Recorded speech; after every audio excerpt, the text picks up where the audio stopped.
Vamos fazer uma oração. Senhor Deus, nós te agradecemos e te louvamos por tudo quanto o Senhor tem feito em nossas vidas. Sonda os nossos corações, lava-nos com a tua palavra, lava-nos os nossos corações, os nossos sentimentos. Queremos colocar também diante de ti, o pastor Miguel, a sua saúde. Coloca a tua boa mão e que a tua misericórdia venha se renovar cada manhã sobre a vida dele e sobre a sua família. Coloca a tua mão, Senhor Deus, e também sobre essa aula, que o Senhor venha me capacitar, dando graça para eu transmiti-la, e também capacitando os meus irmãos e irmãs, todos que assistem. Espírito Santo, o Senhor que inspirou a Bíblia, peço-te, capacita, inspira também aos meus irmãos, o mesmo Espírito que inspirou a Escritura, também venha nos revelar a tua palavra. Nos capacita em nome de Jesus. Amém. Bem, nós estamos quase fechando o módulo 1. Hoje é a aula 19, chamada Igreja. E acho que você tem que ligar aqui. Ó. Isso. Legal. Então, a aula 19 é a Igreja. Amanhã o pastor Marcel está fechando a primeira parte do Antigo Testamento com o final do livro de 1 Samuel e o 2 Samuel também. Então, vamos fechar esse primeiro módulo. Logo que fechamos o primeiro módulo, se você estiver atrasado, assista às aulas, aí você declara, você informa o seu mentor que você terminou, você vai receber o certificado do primeiro módulo. E na semana que vem, nós vamos começar já o segundo módulo, só que ao invés de começar na segunda, nós vamos começar na terça-feira. Todas as terças-feiras, no mesmo horário, nós vamos intercalar a visão do Novo Testamento e do Antigo Testamento, tá bom? Então, o segundo módulo é o Novo Testamento e o Antigo Testamento. O Antigo Testamento é a continuação. E na segunda-feira, para quem estiver fazendo curso de obreiros, também a gente recomenda que você continue com o seminário. Nós vamos começar o seminário com a matéria de Geografia Bíblica em agosto, tá bom? Tá joia aí? Tá abaixo? Ah, tá. Tá bom. E a matéria de hoje é sobre igreja. E uma palavra que eu ia fazer a comparação é que Deus está restaurando a igreja e não reformando. O que significa isso? Restauração significa voltar, consertar, para voltar ao estado original. Restauração significa, vamos voltar ao estado original. Essa palavra é importante para nosso estudo daqui a pouco, tá? E reforma é mudança, e a gente não vê essa palavra de mudança em relação à igreja. O que Deus enfatiza é sobre restauração. Então, é esse assunto que nós vamos falar um pouquinho. Ou seja, restaurar o quê? Do estado original. E como nós estamos falando da igreja, a igreja, eu fiz uma comparação, a igreja primitiva, a igreja original, que está escrito em Atos, no começo da igreja cristã. E nós comparamos com uma árvore cheia de frutas, né? Cheio de frutos, muitos frutos. O que significa frutos? O ensino, eu coloquei a primeira coisa, a doutrina, né? Era uma coisa que era uma igreja frutífera em ensino correto, ensinos que ajudavam as pessoas a entrarem no céu, eram ensinos dados por Jesus, estava quentinho. O ministério também está em Efésios 4. Ministérios são a equipe de pastores, equipe de diáconos, equipe de obreiros que eram fortes, eles eram atuantes na igreja. Então era frutífero. Louvor e adoração, ela não cita tanto, mas com certeza havia muita presença de Deus na música. eram coisas espontâneas, né?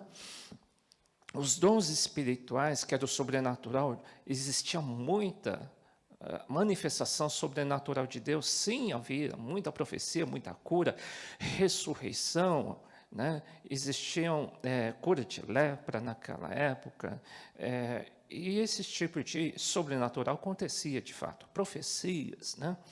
Então, era uma igreja atuante, era uma igreja também cheia de caráter de Cristo. O que é cheio de caráter? Eles eram bem-quistos, porque eles eram transformados pessoas que não eram honestas se tornaram honestas. Pessoas que eram imorais se tornaram extremamente abençoadas e morais. Famílias desintegradas eram restauradas. Casamentos destruídos eram restaurados. Existia uma igreja frutífera, então era uma árvore cheia de frutos. Assim era a igreja primitiva. Assim era a igreja cheia do Espírito Santo, porque o Espírito Santo atuava e a igreja era assim.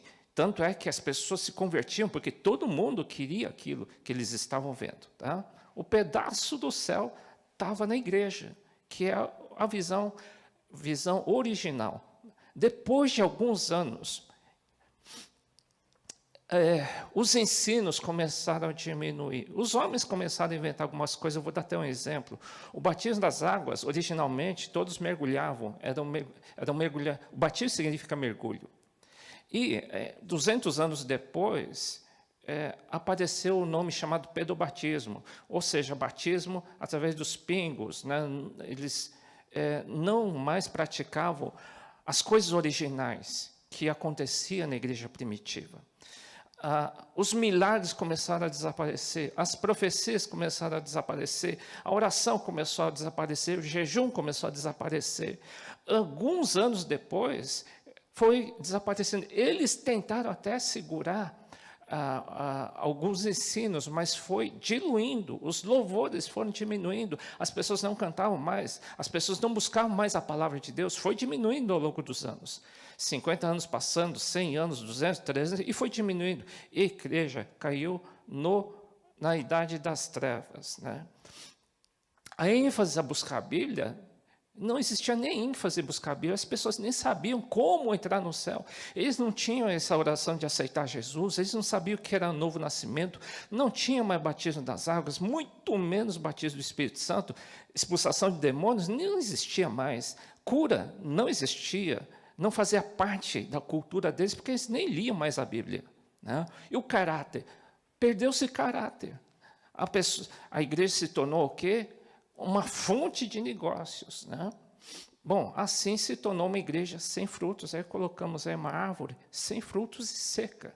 Né? Isso aconteceu ao longo dos anos. E lá nos anos 1400 e pouco, 1500, Lutero não era um homem perfeito, não, mas ele começou a descobrir que existia salvação não pelas obras, porque naquela época eles tinham que comprar a salvação mediante indulgências. Ele descobriu no versículo da Bíblia que a salvação não era para ser comprada, mas sim, as pessoas poderiam ser salvas através da fé. Então eles começaram a descobrir como a pessoa pode entrar no céu, depois de 1500 anos. Né?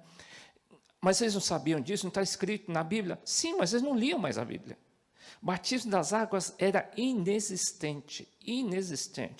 O batismo das águas só foi aparecer mais ou menos nos anos 1400 e 1500. Batismo das águas. E eles tiveram muita resistência. Inclusive, Lutero resistiu ao batismo das águas. Ele só entendia que a salvação era pela fé. Através da fé, e as pessoas não precisavam comprar mais a salvação. Então, a igreja começou devagarzinho a aparecer as folhagens. Começou a aparecer o quê? Alguma coisa do tipo, uma frutinha, né? Que é a salvação pela fé. Apareceu outra frutinha, batismo nas águas. Alguns anos depois, até o louvor começou com Sebastião Bach. Vocês já conhecem, ele era cristão. E o louvor começou a aparecer. Naquela época, nem cantar, eles podiam cantar como o Tiago aí cantou. Né? Se cantasse naquela época desse jeito, ele era excomungado e talvez até morto. Que coisa! Era assim. Bem, você vê como o ser humano aprende muito devagar. Nós somos um pouquinho cabeça dura, né? Mas graças a Deus, Deus tem feito, nós estamos num período diferente. Por exemplo, o batismo no Espírito Santo começou a aparecer esporadicamente nos anos 1800 e pouco, 1900. Olha quanto tempo demorou. Do batismo das águas para o batismo do Espírito Santo, 500 anos. É muito tempo. Então, a restauração, para voltar à origem, demora. Né? Hoje, nós estamos no ano 2020, nós estamos na época que a igreja está próxima à volta de Cristo. E tem um versículo em Atos 3:21 que foi escrito logo no começo da formação da igreja, que diz assim: o qual convém que o céu contenha até aos tempos da restauração de tudo. Ou seja, está escrito aqui que um dia todas as coisas seriam restauradas, dando a entender que na volta de Cristo tudo seria restaurado. Pensa bem, Jesus está para voltar. Né? E aqui está dito, restauração de tudo que foi dita pela boca dos profetas no Antigo Testamento desde o início, que Deus está prevendo. Deus previu a primeira volta, está prevendo a segunda volta, e isso está previsto. E na igreja, algo estava segurando a igreja para esses dias, que seria o dia da restauração de tudo. Ou seja, Deus vai renovar todas as coisas que estavam originalmente na igreja primitiva. Nós cremos que os dons espirituais estão voltando. Demorou. Dom de cura demorou voltar. Expulsar demônios demorou também. A prática de jejum faz algumas poucas dezenas de anos para cá que veio. Não que não tivesse escrito, estava escrito, mas a prática era rara. Expulsar demônios faz alguns anos, sim, mas não faz muito tempo. Cura divina também. Batismo do Espírito Santo, vocês veem, 100 e poucos anos para cá. Né? Então, Deus está restaurando tudo. Né? Por exemplo, a restauração dos dons espirituais, profecia. Tem muita coisa que eu nunca vi. Eu já ouvi falar bastante sobre ressurreição de mortos. Não é porque eu não vi que eu não creio. Eu creio em tudo isso, que tudo isso vai ser restaurado. Muitos foram ressuscitados dos mortos nos dias atuais. Sim, eu já ouvi falar. Nunca vi. Mas não quer dizer que eu não creio. Eu creio em tudo que está escrito. Por mais que eu não esteja vendo por enquanto. Mas eu creio que Deus vai restaurar tudo. É assim que está profetizado. Nós cremos numa igreja onde Deus vai restaurar tudo. Por exemplo, os dons espirituais, o batismo do Espírito Santo, Deus já restaurou. O ensino da palavra, a doutrina correta vai ser restaurada. Né? Vai ser restaurado também os dons ministeriais de profetas, apóstolos, evangelistas. Antigamente só se falava de pastor, antigamente. Né? Hoje não. Deus está dizendo, e sempre foi dito isso, que Deus trabalha no plural. Deus trabalha no corpo de Cristo, não trabalha só através de uma pessoa. Não existe um super-homem. Deus vai trabalhar no corpo de Cristo, em todos, assim que nós cremos. Por quê? Foi profetizado que a igreja dos dias atuais será uma igreja frutífera, sendo restaurada em todas as áreas, tá bom? E nosso papel? Nosso papel é fazer os últimos retoques. Cristo amou a igreja e assim mesmo se entregou a ela para santificar, purificando com a lavagem da água pela palavra, para apresentar a si mesmo a igreja gloriosa, sem mácula, nem ruga, nem coisa semelhante. Os pastores, profetas, apóstolos, pessoas mais maduras, diáconos, obreiros, têm qual o papel? Fazer de tudo para limpar a igreja. Fazer com que a igreja seja restaurada em todas as áreas, seja nos dons, seja em todas as áreas da igreja. No caráter também. Especialmente frutífero quer dizer uma igreja cheia de caráter, transformada. É assim que nós estamos preparando, nós cremos nessa igreja, que Deus está restaurando. Né? Por isso que Deus está mexendo tanto no nosso caráter. Por quê? Está previsto que Deus vai ter uma igreja assim. Deus vai ter, independente de qualquer coisa. Terá resistência? Sempre teve. Muito mais hoje pode ter, mas Deus vai ter uma igreja restaurada. Igreja, quando nascemos, só vou dar um pequeno histórico, igreja significa eclésia no grego, os chamados para fora. É um conceito de um agrupamento de pessoas. Tá? O início da igreja cristã, como eu já falei, começou em Atos 2, na festa dos Pentecostes. Com o batismo do Espírito Santo, nasceu a igreja cristã. E, pela primeira vez, a igreja cristã foi chamada de cristão na igreja de Antioquia, na igreja de Paulo. Era um tipo de apelido que eles davam. As pessoas que eram pequenos, eles parecem pequenos cristos, eles parecem com Jesus da história. Eles falavam assim, era um tipo de apelido que eles davam.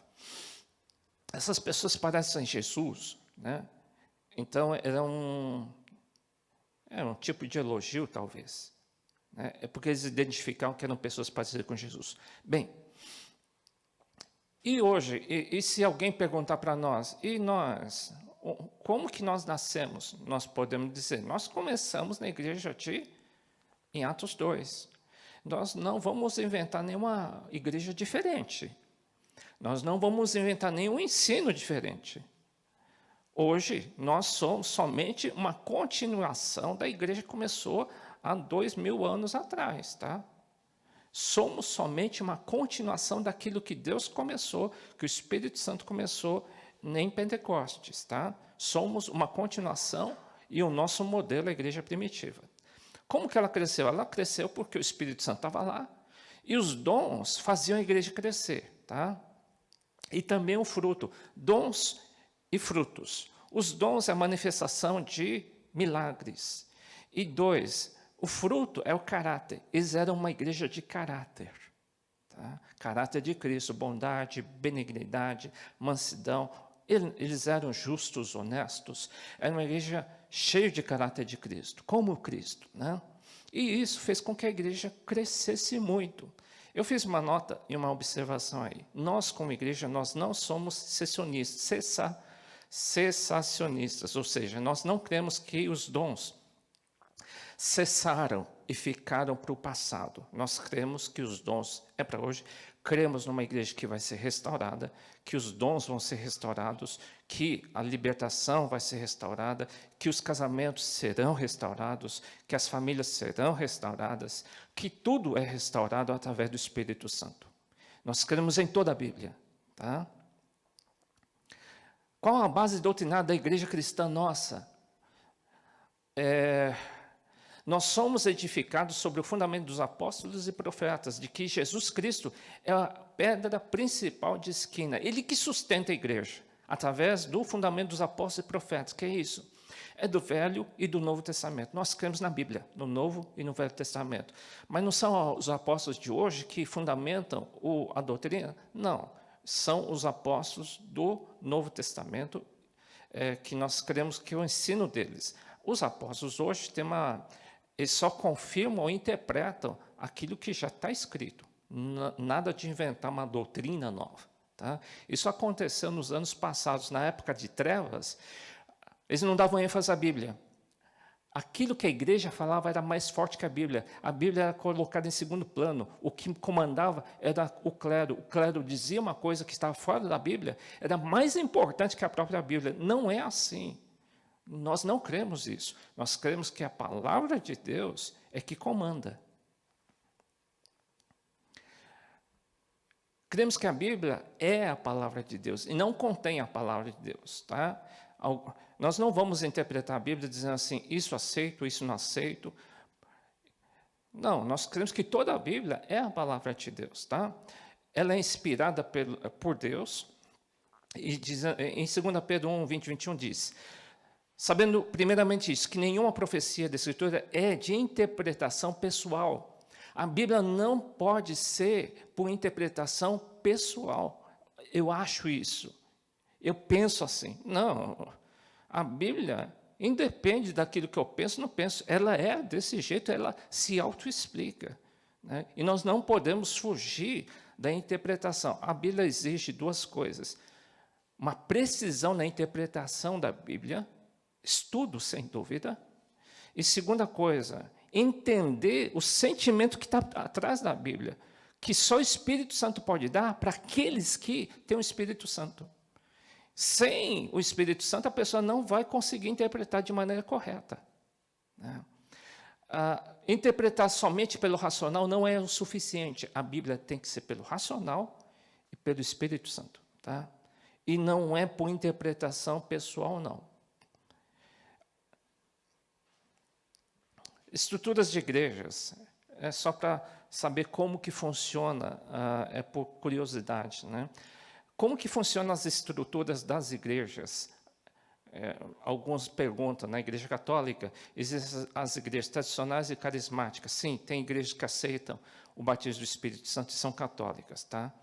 As igrejas batistas têm as tradicionais, que não creem no batismo do Espírito Santo, são cessacionistas, e outras são renovadas, que creem na igreja restaurada, tá? A maioria das batistas que eu conheço são renovadas. Eu conheço também aquelas que não aceitam o batismo do Espírito Santo. A luterana geralmente é tradicional, as metodistas têm as tradicionais renovadas, a presbiteriana tem as tradicionais que são cessacionistas, que não creem na restauração da igreja, e as renovadas que creem, que são meio parecidas com a Assembleia de Deus, que são pentecostais. Quadrangular pentecostal, congregação cristã, a universal, comunidade se nascer em Cristo, mundial, bola de neve, são denominadas como neopentecostais. Eles creem, no caso da universal, eles são cessacionistas, tá? O que é isso? Eles creem que os dons cessaram também. Por outro lado, eles creem no dom da fé, eles creem no discernimento, eles creem nas curas, eles creem na libertação de demônios, então é uma coisa meio... Eles creem em algumas coisas e não creem em outras, tá? Eles são meio cessacionistas, tá?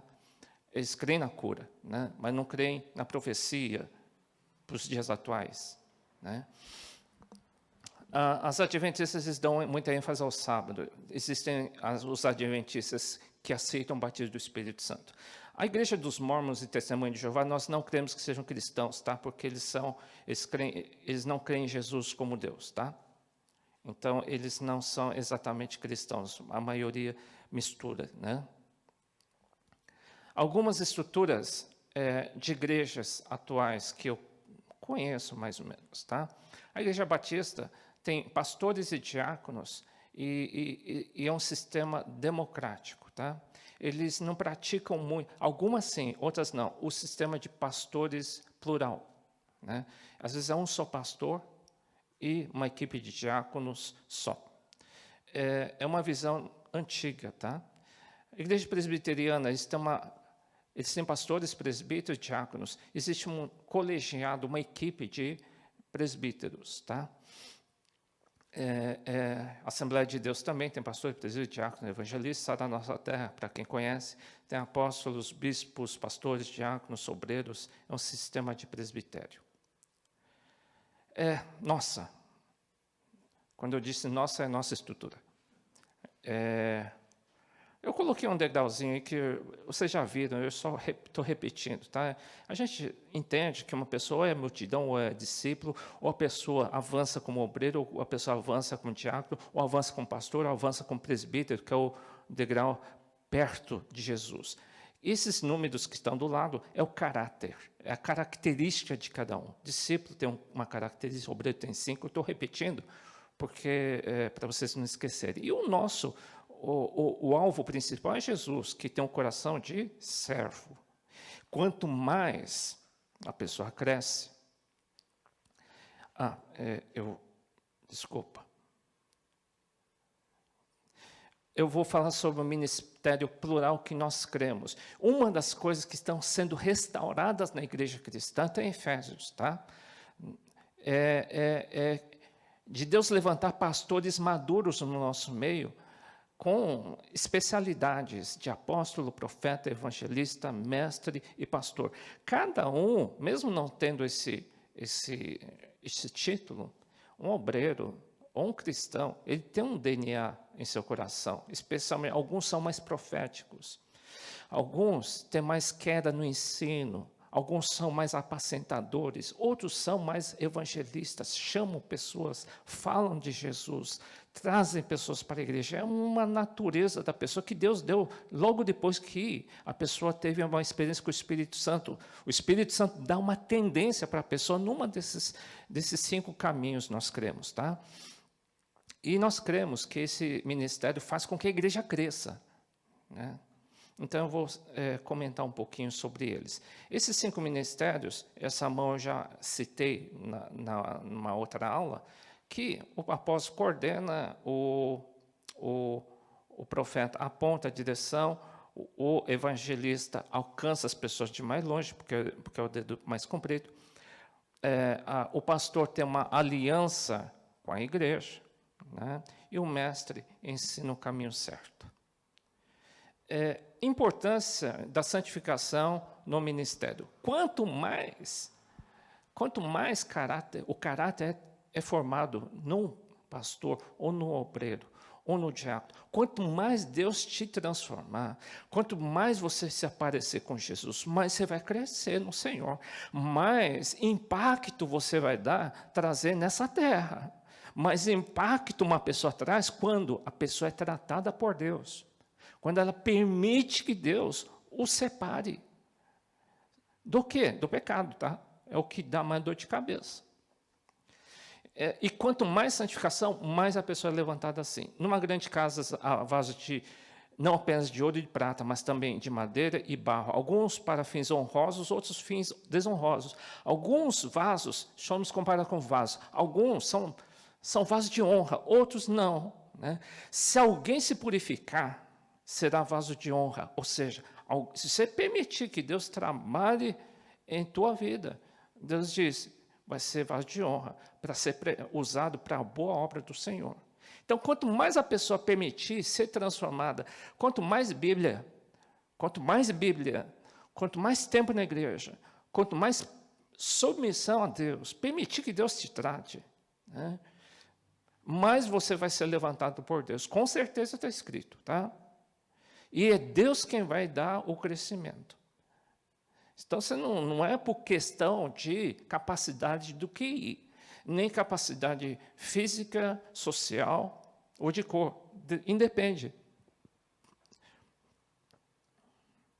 Vamos falar sobre cada ministério. O ministério profético, de profeta, você conhece muita gente? Não, claro que não, né? É um presbítero já muito maduro, que é reconhecido por outros profetas, né? E ele direciona. Eu botei um homem de binóculos. Geralmente, o profeta enxerga aquilo que os outros não conseguem enxergar. E as pessoas precisam respeitar a visão que, às vezes, só ele enxerga. É uma visão que só ele enxerga muito longe. E as pessoas vão dizer, mas eu não estou enxergando. Claro, porque nem todo mundo é profeta, são poucos. Seria bênção se tivermos homens de Deus que tenham uma visão madura. Por isso que a importância da pessoa ser transformada. Senão a pessoa não vai crescer nesse nível, coisa nenhuma. Não adianta saber profetizar se o caráter não foi transformado. Seria só um título, tá? Então, esse é o papel do profeta. Uma igreja é necessário? Sim, senão a igreja não sabe para onde vai. Uma igreja seria boa só com um profeta? Também não. Só enxergar não adianta, tá? Teria que ter um ministério de pastor. O que é o pastor? É aquele que apacenta, né? Se o profeta, se a igreja for conduzir só por um profeta, o profeta é muito bravo, né? Então, ele não tem muita paciência. Já o ministério do pastor, se ele trabalhar junto com o ministério de pastor, é melhor, porque o pessoal não vai aguentar só com chicote, né? Então, o ministério do pastor, o apacentador, já é diferente. Diz, apacentai o rebanho de Deus que está entre vós, tendo cuidado dele, não por força, mas voluntariamente. Nem por torpe ganância, mas de ânimo pronto. Nem tendo domínio sobre a herança de Deus, mas servindo de exemplo do rebanho. E quando aparecer o sumo pastor, o pastor principal, aliás, ninguém é o pastor principal, a não ser Jesus Cristo. Os demais são copastores com Jesus. O sumo pastor é Jesus Cristo sempre. Ele é o principal pastor, ele é o bom pastor.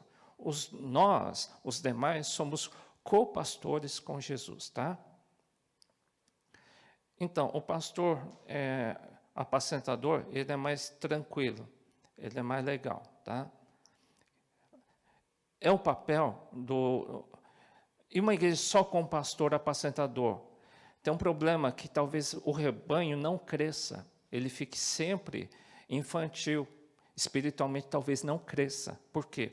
O pastor apacentador é legal, mas ele não tem um chamado de ir para frente e nem fazer o povo crescer. Então, é possível que se uma igreja tiver só um pastor apacentador, a igreja vira um jardim da infância espiritual. Não cresce, tá?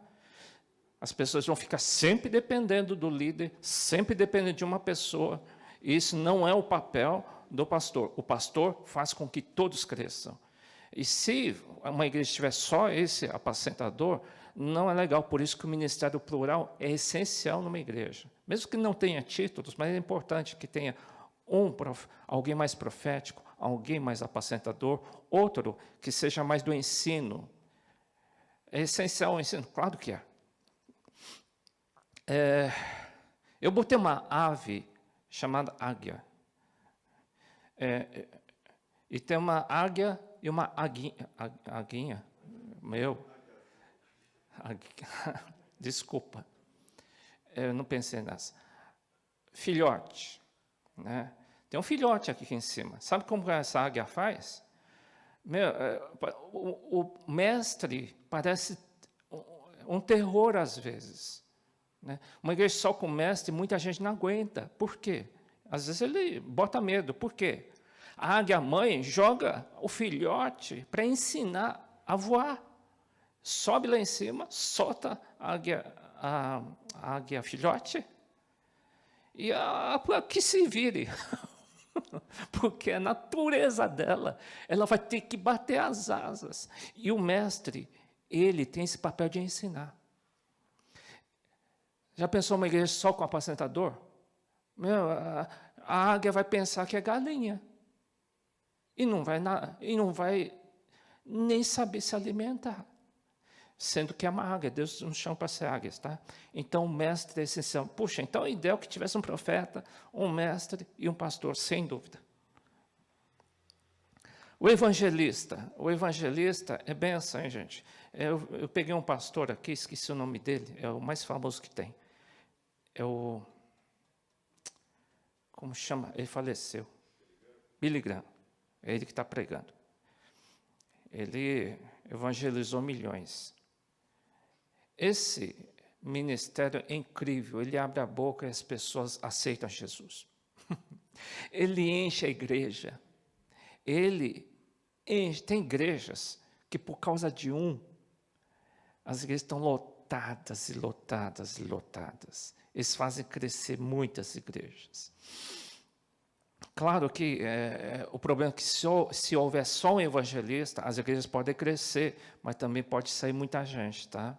Então, o papel do mestre e do apacentador é que eles segurem, as pessoas são cuidadas e são ensinadas. Então, é uma igreja que tem visão se tiver profeta, tem um apacentamento que as pessoas são cuidadas, cresce porque tem um evangelista, e as pessoas crescem espiritualmente porque tem um mestre. Tá? Bom, então, o ideal é que tivesse os 4. Sem dúvida, nós cremos nessa restauração da igreja plural. Essa é a nossa visão. Tá? Nós cremos no ministério apostólico, sim. É um ministério que, na época de Paulo, ele definiu bem as marcas de um apóstolo. É o carimbo. Sinais, maravilhas, milagres. Além de abrir igrejas, é demonstrado na manifestação dos milagres. E também na marca de Cristo, quer dizer, ele tinha marcas de açoites. Então, ele, de fato, ele tinha passado por todas as situações. Ele passou pelo profético, evangelístico, mestre. Ele é, de fato, um que coordena E é uma pessoa, a pessoa mais parecida com Jesus Cristo, seja em poder, seja em caráter, né? Alguns podem perguntar, está cheio de apóstolos. Sim, eu disse que o título você pode dar para quem quiser, mas quem é de fato é diferente do título. É melhor não ter título e ser do que ter título e não ser. Então a gente prefere não dar título. É melhor ser, porque todo mundo vai reconhecer, né? Um apóstolo, a marca do apóstolo, uma das marcas, sinais. Eu nunca vi ressurreição e às vezes sinais, maravilhas e milagres, né? É um sinal do apóstolo, não é? Hoje pode ter apóstolo assim bem trainee, bem ralinho. Tem mesmo. No nosso meio também tem, graças a Deus, né? Mas como que eu vou fazer para crescer? Permita Deus te santificar, isso aí. Vamos agora começar do começo. Muitos se converteram recentemente e dizem, mas que estágio que eu estou? Muitos estão no estágio do discípulo, que eu disse que é somente uma característica. E a característica é carregar a cruz, né? Então, quem quiser ser o discípulo, carregue a sua cruz. Você vê, acho que fizeram uma piadinha aí, mas é uma piada bacana, tá? Cada um carregou a sua cruz, e teve um rapaz dizendo assim, não, eu não quero uma cruz muito grande, eu quero escolher uma cruz bem pequena. Aí chegaram a tal nível que tinham que atravessar um barranco. E cada um recebeu a cruz para atravessar esse abismo. Só que aquele que escolheu uma cruz bem pequenininha, ele chegou e disse, essa cruz pequenininha eu não vou atravessar. Exatamente, cada um tem uma cruz que Deus te deu. E não negue. Cada um tem um chamado diferente e cada um vai ser exigido de maneira diferente, tá? É uma piadinha bacana, tá? Então, o discípulo, geralmente, tem a experiência com o Espírito Santo. Você diz, eu sou discípulo, vamos ver. Se aceitou a cruz, é difícil entender o que é isso. Aceitar o plano que Deus tem para a tua vida. Entregar a sua vida para Ele. A sua vida não é entregar todo o seu futuro. Você entrega. Alguns creio que aceitaram a Jesus, todos creio que aceitaram a Jesus, e dizer aceitar Jesus e ser seu discípulo significa eu aceito a tua direção na minha vida, Espírito Santo. Então, primeira experiência com o Espírito Santo, a maioria já teve. Lê a Bíblia, você ora. Você é batizado? Alguns estão sendo batizados. Essa semana vai ser batizado mais pessoas nas águas, né? E eu acho que na segunda semana do mês de agosto, acho que nós vamos fazer uma ministração, porque muitos querem ser batizados no Espírito Santo, talvez nós vamos fazer lá na Granja Viana. E alguns dizem, eu quero dons espirituais. Geralmente, dons espirituais você tem que receber, sim, uma ministração de oração, profeticamente, imposição de mãos.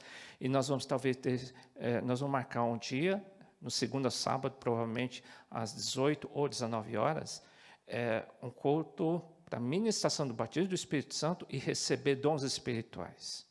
Porque você diz, eu preciso ser restaurado, eu preciso fazer parte dessa igreja. Exatamente. E nesse dia, na Granja Viana, presencialmente, nós vamos lá. Tudo mascarado, mas nós vamos orar por ti. De maneira mascarada. Sem luva. Né? Vai ser bênção. Seja fiel na igreja, se está fiel na igreja, ainda não fui, então seja fiel. Cresce na santificação, tá? É isso aí. Discípulo é isso. O que é ser discípulo de Jesus? Ter um novo nascimento, ser batizado, você tem que estar comprometido com a igreja, você tem que ter disponibilidade física dentro da igreja, emocional e espiritual, tá bom? Isso é ser discípulo de Jesus? Sim. É simples? É. Mas não ser discípulo, quem é aluno de Jesus vai para a escola de Jesus, tá? Não adianta aluno que não vai para a escola. A escola de Jesus é aqui. Por enquanto, você não precisa ser presencial por enquanto, logo, logo sim. Mas, pelo menos você está em online, está de bom tamanho. O que é obreiro do Senhor? Alguns dizem, como que eu vou ser obreiro do Senhor? E o que é esse 10? Você tem que Você tem um chamado de alcançar pelo menos 10 pessoas para o Senhor, para que eles se firmem nos passos com Jesus, tá bom? Procura apresentar-te a Deus, aprovar como obreiro que não tem do que se envergonhar, que maneja bem a palavra, a verdade. O que é isso? Seja aprovado, seja um discípulo de Jesus. Faça o curso de obreiro, pelo menos, tá? Nós vamos terminar o primeiro módulo, começa o segundo. Eu sei que muitos chegam a tal nível e desistem. O discípulo de Jesus não é de desistir. Já pensou se Jesus fosse de desistir de nos salvar? Estaríamos fritos, gente. Está no DNA de Jesus e até o fim para a salvação eterna. É uma coisa importante. Então, aprenda uma característica. Seja perseverante. É uma característica do cristão. Ele não é uma pessoa que desiste.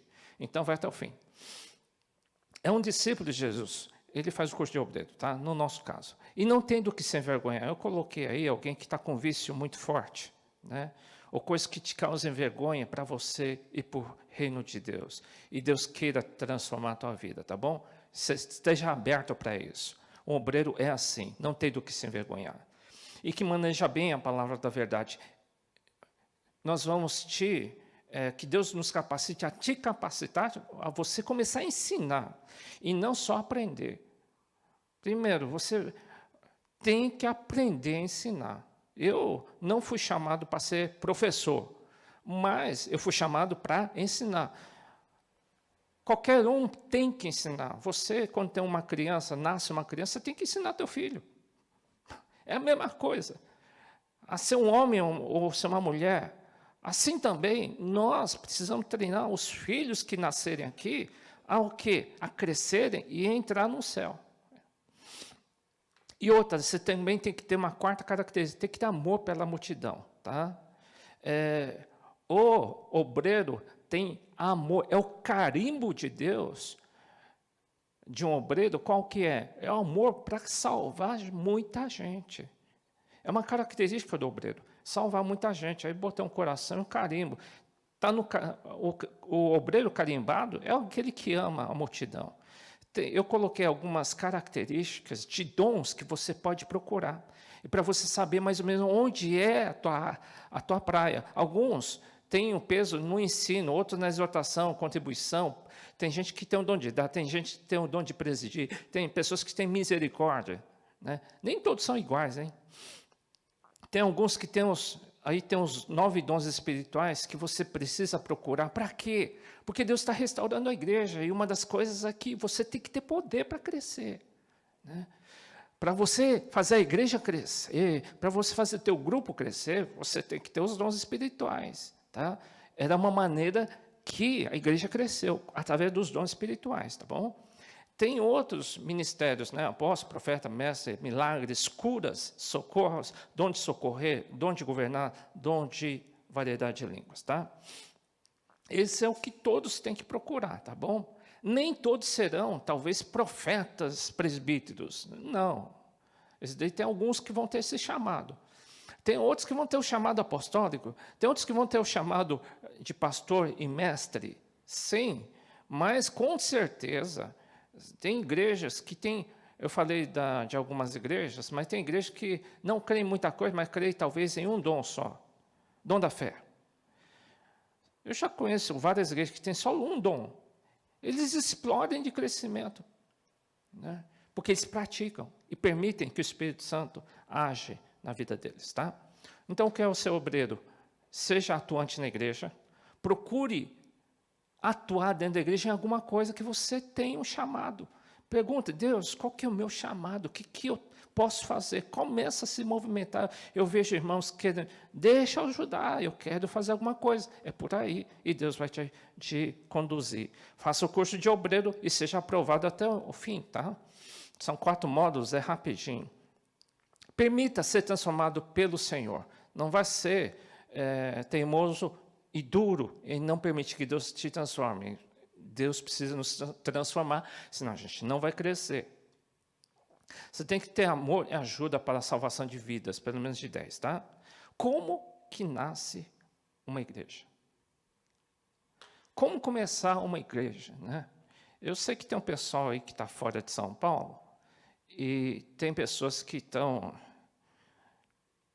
Tem gente na Tailândia assistindo, Equador, Japão, Espanha, Portugal, Nordeste, Minas, Paraná, né? E talvez diga, puxa, mas a gente está com um grupo muito pequeno, como que faz? Aí diz assim, também vos digo que se dois de vós concordarem na terra acerca de qualquer coisa que pedirem, isso lhes será feito por meu Pai que está nos céus. Porque onde estiverem 2 ou 3 reunidos em meu nome, aí estou no meio deles. Se o Espírito Santo de Jesus Cristo estiver te chamando aí, se tiver 2 ou 3 em nome dele, e se o Espírito Santo estiver falando, sabe que uma igreja começa com 2 ou 3 em nome dele? A gente pensa, tem que ter uma estrutura. Não mesmo. E nesse período de online, ficou mais claro. Não precisa ter um prédio, não precisa ter uma estrutura. Não. Tem que ter o quê? Tem que ter a liberação de Jesus. Se Jesus disser, estou com vocês, os dons vão começar a aparecer. Uma maneira muito legal é que aquilo que vocês estão fazendo, assistindo, basta 2 ou 3, sim, 3 em nome de Jesus. Numa reunião de oração, vai começar uma reunião de oração lá em Sorocaba, tá? Lá com o Márcio, pastor Márcio mudou há 2 semanas lá para Sorocaba, no apartamento. Ele vai ter um grupinho lá, eu falei, começa orando, né? E ele já vai começar uma reunião lá. É só assim? Sim, tem 2 ou 3, tem mais do que isso. Mas ele crê nisso. E é por aí mesmo, Jesus que ensinou. 2 ou 3, começa-se uma igreja. 2 ou 3, em nome de Jesus, começa-se uma igreja. Tá? Vocês creem nisso, né? Tá. Se for da vontade de Deus, libera aí as igrejas aí, que Deus te dê sabedoria. E pergunta para o teu mentor, para quem está te acompanhando, se você não conseguir, tenta entrar em contato conosco, na secretaria, a gente te ajuda e te orienta. Tá? Outra, vamos começar uma igreja, tá bom, você precisa de uma cobertura espiritual. Tá? Eu estou colocando um guarda-chuva, é como se fosse um guarda-chuva. Tá? A guerra espiritual é muito forte. Existem demônios, se você andar sozinho e sem guarda-chuva, a chuva vai te pegar direto. O demônio não tem resistência. O quê? Como não tem resistência? Não, tem você sozinho. Já pensou você está sozinho no mundo e quer fazer a obra de Deus? Legal, mas você precisa não andar sozinho. Se você tiver uma equipe de pastores te protegendo, até chegar para você, o demônio que se cansa. É igual uma casa que você coloca um monte de fechadura. Né? Se você não bota fechadura nenhuma, você não tem proteção nenhuma. A cobertura é a mesma coisa. Você tem que botar a fechadura sim, é proteção para a tua vida, tá bom? A equipe de pastores é essencial para nós, por isso nós somos vários pastores, queremos mais. Pastores e diáconos, é importante ter uma equipe grande de proteção para a igreja. Essa é a cobertura. Então, quando uma guerra vier, até chegar na vida de uma pessoa, eu creio que o demônio vai perder a força, vai ter que guerrear antes, vai ter que guerrear com muita gente antes de chegar na tua vida, tá bom? É uma proteção para a tua vida. Antes, debaixo do guarda-chuva, tá bom? Obedecer aos vossos pastores, a Bíblia diz isso. Porque eles tomam conta da tua alma, porque eles vão prestar conta de você. De quem? De quem estiver debaixo, né, do guarda-chuva, para que eu faça com alegria e não gemendo, senão não seria útil. Né? Já pensou você, toda hora está saindo da igreja, toda hora está fugindo? Volta e entra, né? Entra, se submete no corpo de Cristo, tá bom? Não fique passeando por aí, não, e você vai tomar chuva, tá? Sair da cobertura, eu botei uma nuvem bem negra, com raios que podem te atingir. Ande lado a lado com o Espírito Santo. Tá? Então, segunda coisa. Primeira coisa, ande muito ligado ao Espírito Santo, ame bastante a Bíblia, estude muito a palavra de Deus. Terceiro, fique debaixo da cobertura do Senhor. E faça tudo para a glória do Senhor, não por frustração. não dou em nada, vou ver se dá certo eu ser um espiritual. Imagina, e daí não vai dar sobra para Jesus, tá? Dá o melhor. Sempre dê o melhor para o Senhor. Dê o melhor da tua força. Dê o melhor do teu tempo. Deus não aceita a sobra, tá, gente? Deus sempre ensinou, através de Abraão, essa turma toda, eles sempre deram o melhor. Quando alguém quis dar a sobra, Deus disse, eu não aceito. Não é à toa que muitos se sentem com sentimento de, eu não sou aceito. Acerta a tua vida, faz algo, dê o melhor da tua vida para o Senhor, sempre. E faça para a glória do Senhor, não para a sua, tá bom? E, por fim, nós cremos no seguinte, que nós vamos salvar muita gente aí. Como? Pelo ensino. Paulo ensinou a Timóteo a seguinte mensagem, ele diz, eu já li isso, né? Mas eu queria retomar para saber que é a tua bandeira, é o teu chamado, é o chamado geral da igreja. Qual que é o chamado geral da igreja? Uma visão ministerial. Qual que é a visão? Nesses últimos tempos. Nesses últimos tempos, seja perito na Bíblia, tá, para fazer isso. Nós não podemos ensinar qualquer coisa, não. Paulo falou, Timóteo, é como Paulo estivesse falando para nós, e nós sendo Timóteo. Toma cuidado da tua vida e da doutrina. Então, toma conta da tua vida pessoal. E da doutrina, daquilo que você aprende e que você ensina. Né? Persevera nessas coisas, porque se você fizer isso, você vai salvar a você mesmo do inferno e daqueles que te ouvem. Então, se você ensinar as doutrinas corretas, você vai salvar muita gente. Através do quê? Da doutrina. Você ensine a doutrina correta e você vai ajudar muita gente a ser salva. Então, vamos salvar, é uma bandeira que nós temos, tá?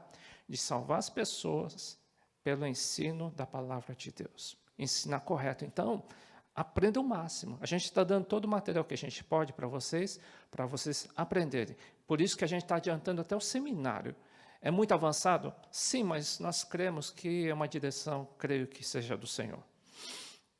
Que aquilo que nós íamos gastar 5, 10 anos, a gente vai gastar menos tempo, a gente vai diminuir para metade do tempo para te treinar, porque nós não sabemos quanto tempo nós temos para a volta de Cristo.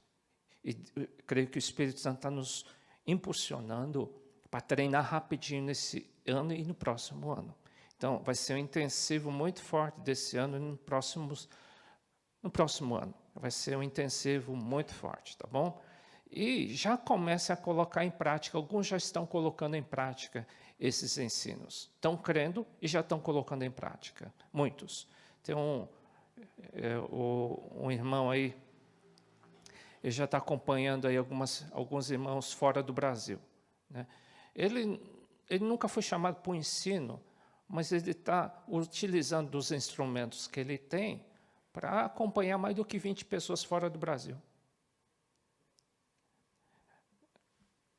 E assim por diante, tem pessoas que estão acompanhando, montaram também esse tipo de estrutura de ensino, e estão acompanhando dezenas e dezenas de pessoas. Já começou, tá?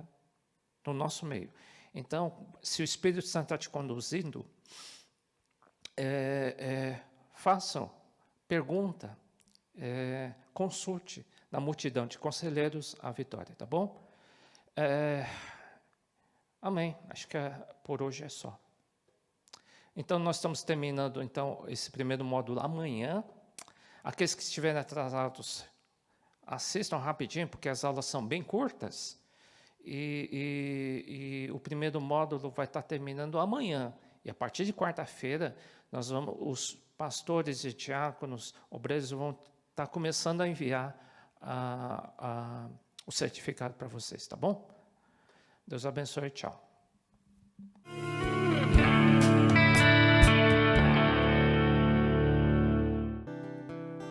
Boa noite a todos, a paz do Senhor.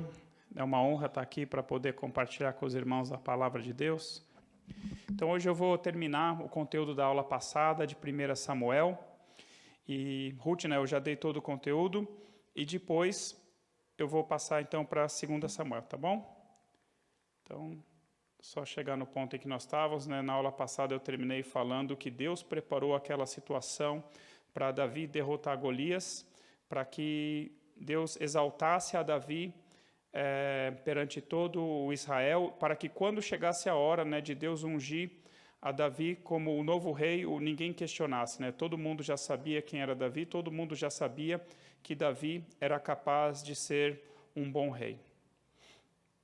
Então, no item 14 agora, né? Então, depois que Davi ganhou a guerra contra Golias, né, e Israel foi lá e perseguiu o exército dos filisteus e o derrotou, né, Saul tomou a Davi e o colocou como uma espécie de um comandante do exército dele, né? E para onde quer que Saul enviava, Davi tinha vitória. E aí o que acontecia, né? Quando Davi voltava da batalha junto com Saul, as mulheres começavam a cantar assim, né? Saul feria aos seus milhares, porém Davi aos seus 10 milhares. E a partir desse momento, né, Saul ficou com inveja de Davi e começou também a temer a Davi, porque o Senhor era com Davi, né, que nem está mostrando aqui em 1 Samuel 18:12, o Senhor era com Davi e o Espírito Santo havia se retirado de sobre Saul, né, que havia sido rejeitado por Deus, e agora repousava sobre Davi naquele momento em que Davi foi ungido por Samuel a primeira vez, né, foi a primeira unção que Davi recebeu como rei. Depois eu vou mostrar os outros momentos em que Davi foi ungido rei também.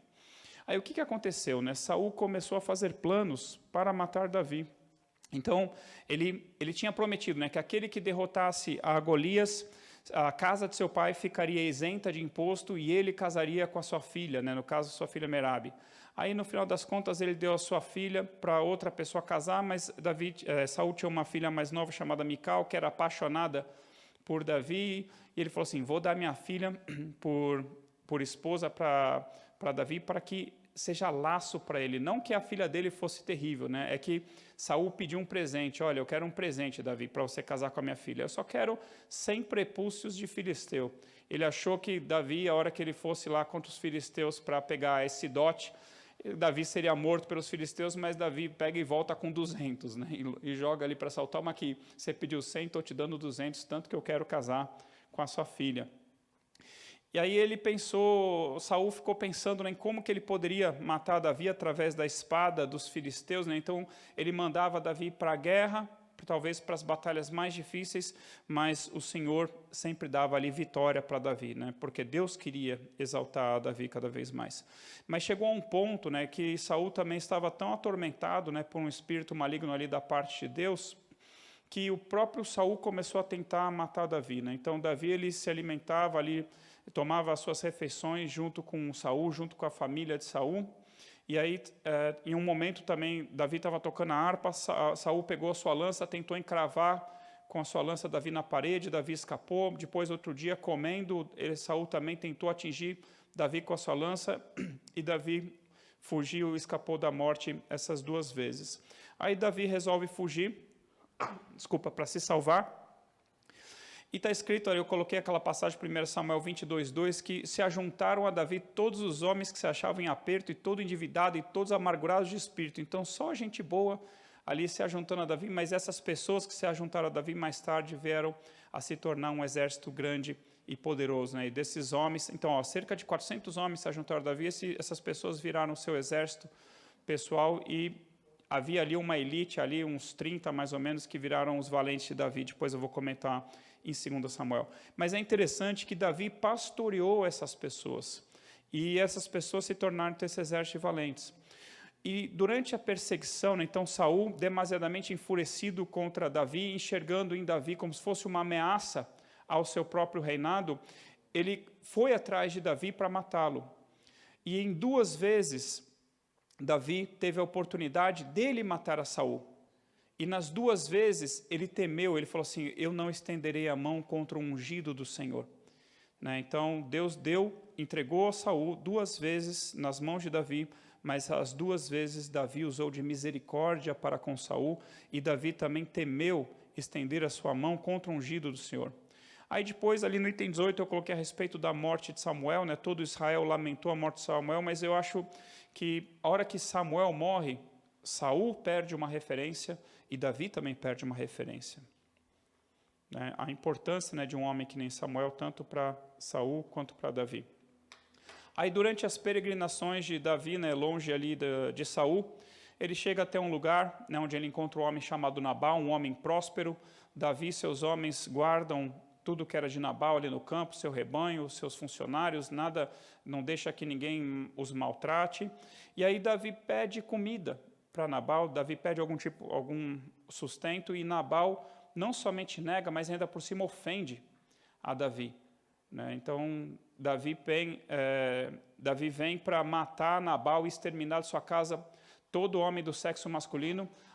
A esposa de Nabal, chamada Abigail, uma mulher sábia, sai ao encontro de Davi, pede perdão pelo comportamento do seu marido, né? E ela aplaca a ira do coração de Davi. Davi desiste de fazer mal a Nabal, e no final das contas, Deus mata Nabal depois de alguns dias, provavelmente ali do coração, e Davi pega e toma Abigail por sua esposa. Né? Essa aí foi a segunda esposa assim, a primeira esposa de Davi foi Mical, filha de Saul. Depois ele se casou com uma outra mulher, uma mulher jezreelita, depois eu vou mostrar, e depois ele se casou com essa mulher chamada Abigail, uma mulher sábia. E aí, a segunda vez, né, que Davi poupa a vida de Saul, ali no item 20, né, eu já havia antecipado, mas é aqui nesse momento ali de 1 Samuel 26, 27. E aí o que aconteceu, né, depois disso? Né? Davi pegou e fugiu para a terra dos filisteus para que Saul não o perseguisse mais. Então, o grande inimigo de Israel naquela época eram os filisteus. Então, Davi pensa assim, eu vou fugir para os filisteus porque Saul vai parar de me perseguir. De fato, a hora que Davi foge para os filisteus, Saul para de o perseguir. E depois disso, o que aconteceu? Né? Samuel já havia morrido e os filisteus vêm novamente para guerrear contra Israel. E Saul quer consultar a Deus para saber se ele sai à guerra contra Israel, o que vai acontecer. E Deus não responde para ele nem em sonho, nem através de visão de algum profeta, nem por Urim e Tumim, que eram ali 2 artefatos que o sumo sacerdote trazia dentro da sua estola sacerdotal, como se fossem 2 moedas, digamos assim, para tirar cara e coroa. Se desse cara e cara, vamos supor que Deus estaria respondendo que sim, se desse coroa, coroa, seria não, e se desse cara e coroa, Deus não estaria respondendo. Mas Deus não respondia mais para Saul. E o que Saul fez? Saul vai recorrer a uma médium, Saul vai recorrer a uma necromante, alguém que consultava os mortos. E aí, lá na necromante, eu não vou entrar em detalhes aqui, né? Até me fizeram uma pergunta aí passaram uma pergunta aqui para nós durante a semana sobre essa passagem, respondi, mas eu gastaria um certo tempo para explicar aqui, mas o fato é que o recado para Saul é, você vai morrer nessa batalha contra os filisteus, né? Você e seus filhos vão morrer. Na verdade, só ia sobrar Isbosete, porque Deus tinha um plano, né, que Isbosete viesse a reinar ainda mais um pouco no lugar de Saul. Aí, depois disso, então, Saul fica desesperado, ele sabe que ele vai morrer. E aí, ali no item 22, eu coloquei, né, que Davi, ele conquistou a confiança dos príncipes dos filisteus, né, ali para ficar no meio deles. Porém, quando os filisteus saíram para guerrear contra Saul, os príncipes dos filisteus falaram assim para Aquis, rei de Gate, né, que havia acolhido a Davi, não é esse Davi? Não é esse que as mulheres cantavam que Saul feriu seus milhares, mas Davi feriu suas dezenas de milhares dos filisteus? Por que ele está aqui conosco? Essa é a oportunidade que ele está querendo para se reconciliar com o seu senhor, porque enquanto nós estivermos lá na guerra, ele vai nos trair, vai nos matar e vai chegar para Saul e vai se reconciliar com ele. Então, eles expulsaram ali Davi, falaram, você não vai guerrear conosco. Aquis, rei de Gade, falou, olha, eu confio em você, você tem sido fiel para comigo, mas volta, né, você não vai poder ir nessa guerra conosco. E Davi volta para a cidade onde ele estava morando, chamada Ziclag. Só que enquanto Davi estava fora, né, com seus homens, para se ajuntarem ali ao exército dos filisteus, Ziclag foi saqueada pelos amalequitas, né, um povo que já vinha guerreando contra Israel desde quando Israel saiu do Egito. E esses homens saquearam Ziclag, levaram tudo, levaram as mulheres, levaram as crianças, levaram os bens. E quando o exército de Davi chega ali, né, aqueles 400 homens ou mais já que estavam com eles choram ao ver aquela situação. E eles choram até não terem mais forças, a palavra de Deus diz, né? Davi chorou até não ter mais força, mas depois Davi se fortaleceu no Senhor. Mas eles choram e começam a falar assim, vamos apedrejar Davi, porque na cabeça deles, Se eles não tivessem saído à guerra com Davi, nada daquilo teria acontecido. Aí Davi se fortalece no Senhor, consulta a Deus, fala assim, perseguiremos a eles? E Deus fala, vai porque eu te darei vitória, vai porque você vai alcançá-los e você vai recuperar tudo. E de fato, Davi vai atrás com seu exército, eles estavam extremamente cansados, uma parte fica pelo caminho, outra parte vai, guerreia contra os amalequitas, toma de volta tudo o que os amalequitas tinham roubado e pega ainda mais despojos de guerra. E aí eles dividem os despojos com aqueles que ficaram tomando conta ali das bagagens, talvez dos animais, mas Deus deu vitória para eles conseguirem recuperar tudo. E no final das contas, então, o livro de 1 Samuel termina com a derrota do exército de Israel contra os filisteus, a morte de Saul e a morte de Jonatã. Tá bom? Então, tem um versículo importante ali que está em 1 Crônicas, né? Então, tem trechos de 1 e 2 Samuel que nós vamos ter eles também em paralelo ali em 1 Crônicas, tá bom? Então, é importante, né, você ler, quando você lê essas histórias de 1 Samuel e 2 Samuel, e também de 1 Reis e 2 Reis, né, que serão as próximas aulas, você entender e saber, olha, tem coisas, tem informações que pode ser que sejam complementares ali no livro de 1 e 2 Crônicas, tá bom?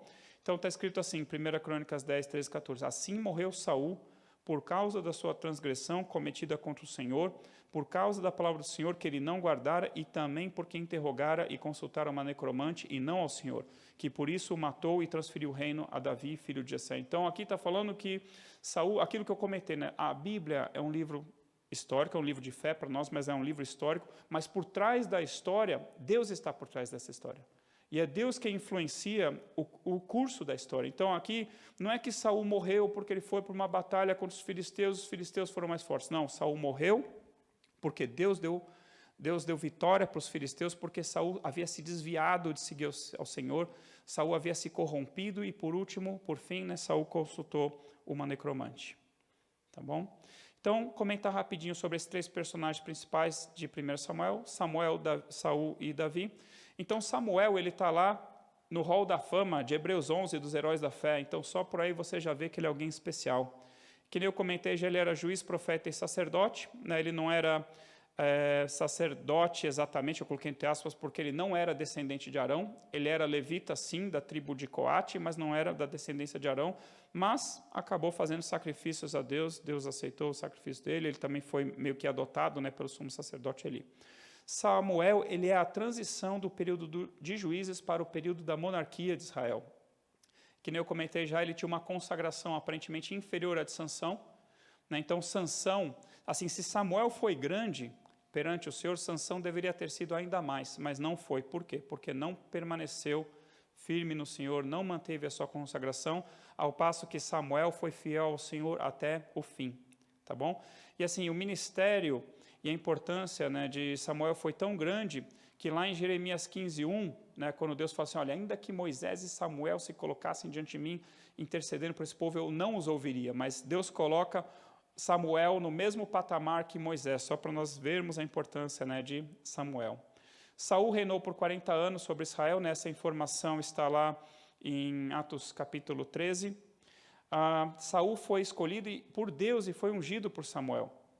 Ele venceu guerras importantes para o Senhor, né, contra os amonitas, amalequitas, filisteus. Ele foi o primeiro rei estabelecido por Deus, mas infelizmente o primeiro rei removido também por Deus. Não era esse o plano que Deus tinha para Saul. Né, ele foi rejeitado por Deus logo no seu 2º ano de reinado, porque ele desobedeceu a palavra do Senhor. E no começo ele amou a Davi.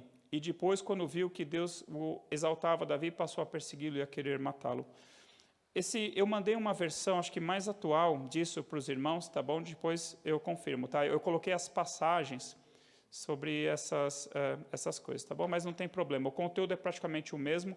Eu adicionei um slide em Ruth e fiz uma pequena correção ali onde estava Israel, na verdade era Isaac, num slide lá que eu comentava sobre Ruth e Gálatas, tá bom? Então, Davi, pastor de ovelhas, salmista, guerreiro, pastor de pessoas, rei de Israel, rei de nações e profeta também. Era um homem imperfeito, como nós, mas ainda assim segundo o coração de Deus. Reinou por 40 anos, né, sobre o povo de Deus, sendo que os primeiros 7 anos e meio reinou só sobre a tribo de Judá e depois o restante sobre todo Israel. Nós vamos ver isso ali no livro de 2 Samuel. Ele foi lembrado no restante da Bíblia como um grande rei e como alguém que amava a Deus de todo o seu coração. E Deus usa Davi, né, nós vamos ver isso no livro de 1 Reis e 2 Reis, que Deus usa Davi como se fosse uma régua para medir os reis posteriores de Israel e Judá, para saber ser um rei bom ou para saber ser um rei mau. Né, Davi é antepassado de Jesus e ele aponta para Cristo. Né? Davi é dito que o reinado dele e o pastorado dele também são eternos, né? Como se Deus fosse estabelecer o próprio Davi como pastor sobre o seu povo quando houvesse ali a ressurreição dos mortos. Tá? Põe para mim, por favor, então, no slide 32.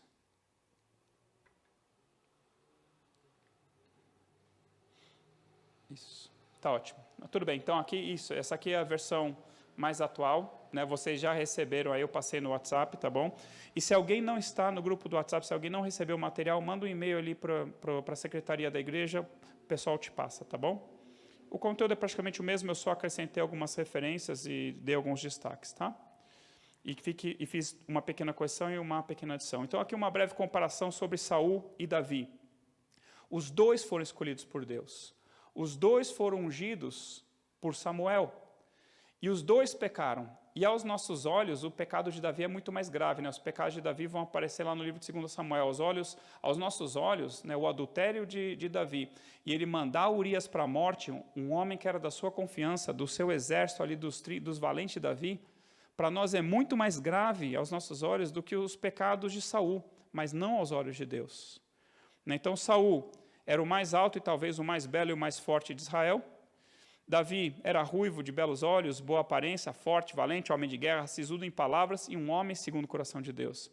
Saul quis matar a Davi várias vezes, enquanto que Davi teve a oportunidade de matar Saul 2 vezes, mas ele falou, eu não estenderei a mão contra o ungido do Senhor. Antes, ele amou o seu inimigo, né? Uma coisa que nós só vamos ver lá, Jesus falando no Novo Testamento, Davi efetivamente amava Saul, que era seu inimigo, não por causa de Davi, mas por causa de Saul. Né? Saul era inimigo de Davi, Davi não era inimigo de Saul. A preocupação de Saul, quando pecou, ele chegou para Samuel e falou assim, olha, honra-me diante dos homens, vem comigo e sacrifica diante dos anciãos do meu povo. Enquanto que, quando Davi pecou, o que ele falou? Senhor, não retires de mim o teu Santo Espírito e não me expulse da tua presença. Né? Salmo 51. Então, após o pecado de Saul, Saul foi de mal a pior, porque Deus retirou de sobre ele a sua misericórdia. Davi, quando pecou, sofreu as duras consequências do seu pecado, nós vamos ver em 2 Samuel, mas Deus foi misericordioso com Davi. Por quê? Porque Davi foi misericordioso antes. Né? Então, Davi alcançou misericórdia da parte de Deus, porque ele também era misericordioso. Eu vou mostrar isso ali na aula de 2 Samuel, no próximo conteúdo, tá bom? Se Saul tivesse esperado e obedecido a palavra do Senhor por intermédio de Samuel, né, Samuel falou assim, hoje Deus teria confirmado o teu reino para sempre. Né? E que nem eu falei, talvez Mical teria tido filhos com Davi, e desses filhos teriam vindo a ascendência de Jesus Cristo. Do lado de Davi, então, Jesus veio da sua linhagem, também veio da linhagem de Judá obrigatoriamente. Né? Aí, o pensamento de Saul, né, seja a mão dos filisteus contra Davi. O pensamento de Davi, o Senhor o ferirá ou ele morrerá na batalha, mas eu não estenderei a mão contra ele. Então, né, lá em Provérbios fala assim, aquele que teme ao homem armas ciladas, mas o que confia no Senhor estará seguro. Então, Davi fala assim, vou jogar Davi para lutar contra os filisteus vão matar ele. E Davi falava assim, não, deixa o Senhor cuidar desse assunto. Eu entrego Saul nas mãos do Senhor para que o Senhor resolva essa situação entre nós. Tá bom? A gente não está avançando? Oi? Esse é o último? Tá bom. Então, você troca para mim, por favor, para 2 Samuel. Encerrei 1 Samuel. Agora vamos para 2 Samuel. Vamos ver um pouco do reinado de Davi. Obrigado, Fernando. Então, aqui, né, eu deixo sempre o mapa, né, para você poder consultar ajuda de vez em quando.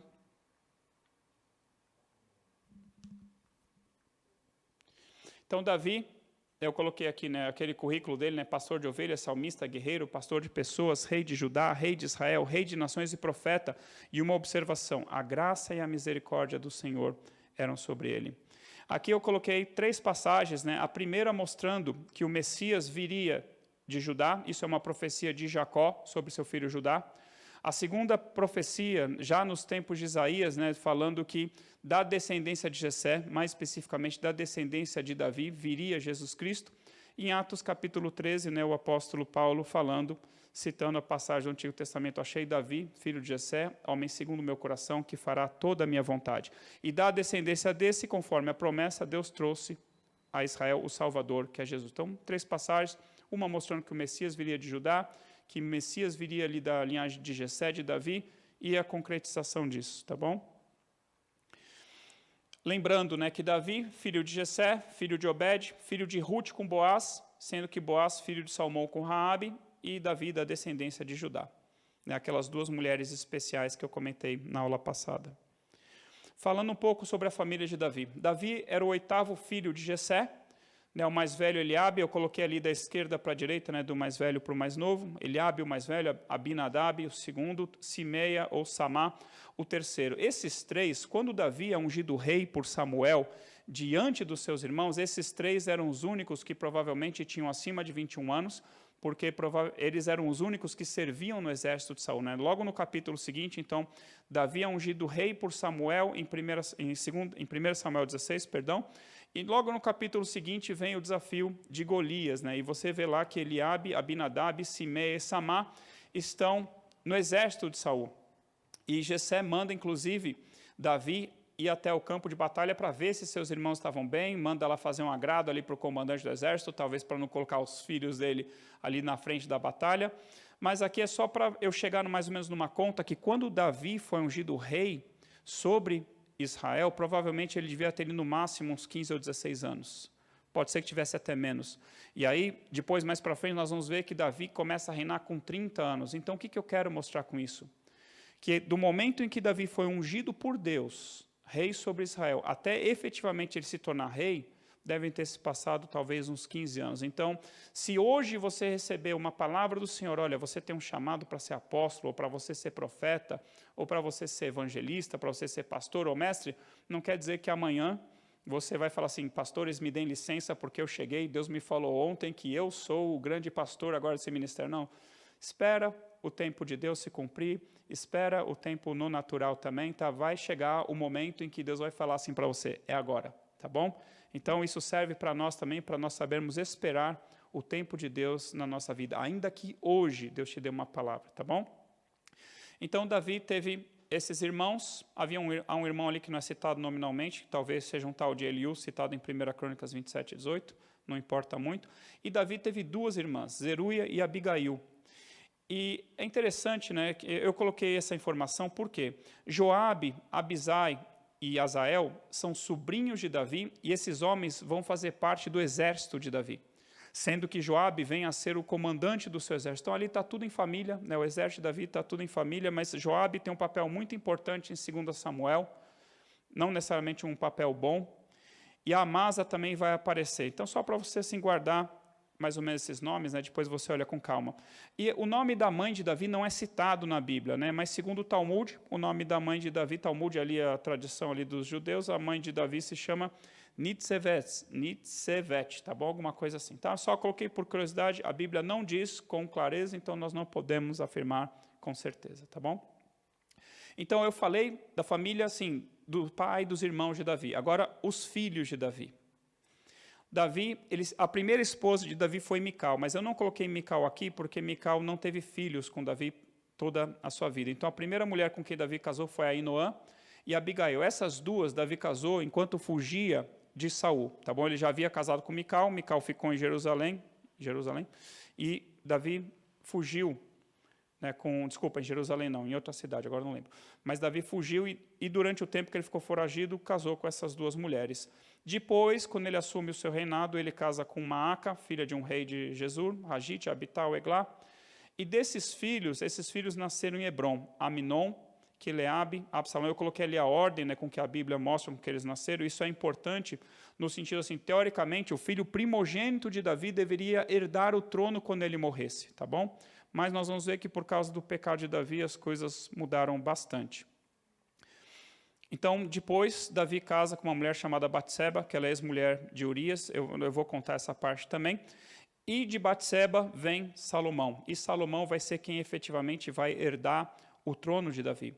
E aqueles filhos que nasceram em Hebrom, que está ali na parte cinza, vai ter vão ter acontecimentos bem graves ali entre eles, e os filhos que nasceram ali em Jerusalém, já que está ali na parte amarela, é um pouco mais tranquilo a história deles, tá bom?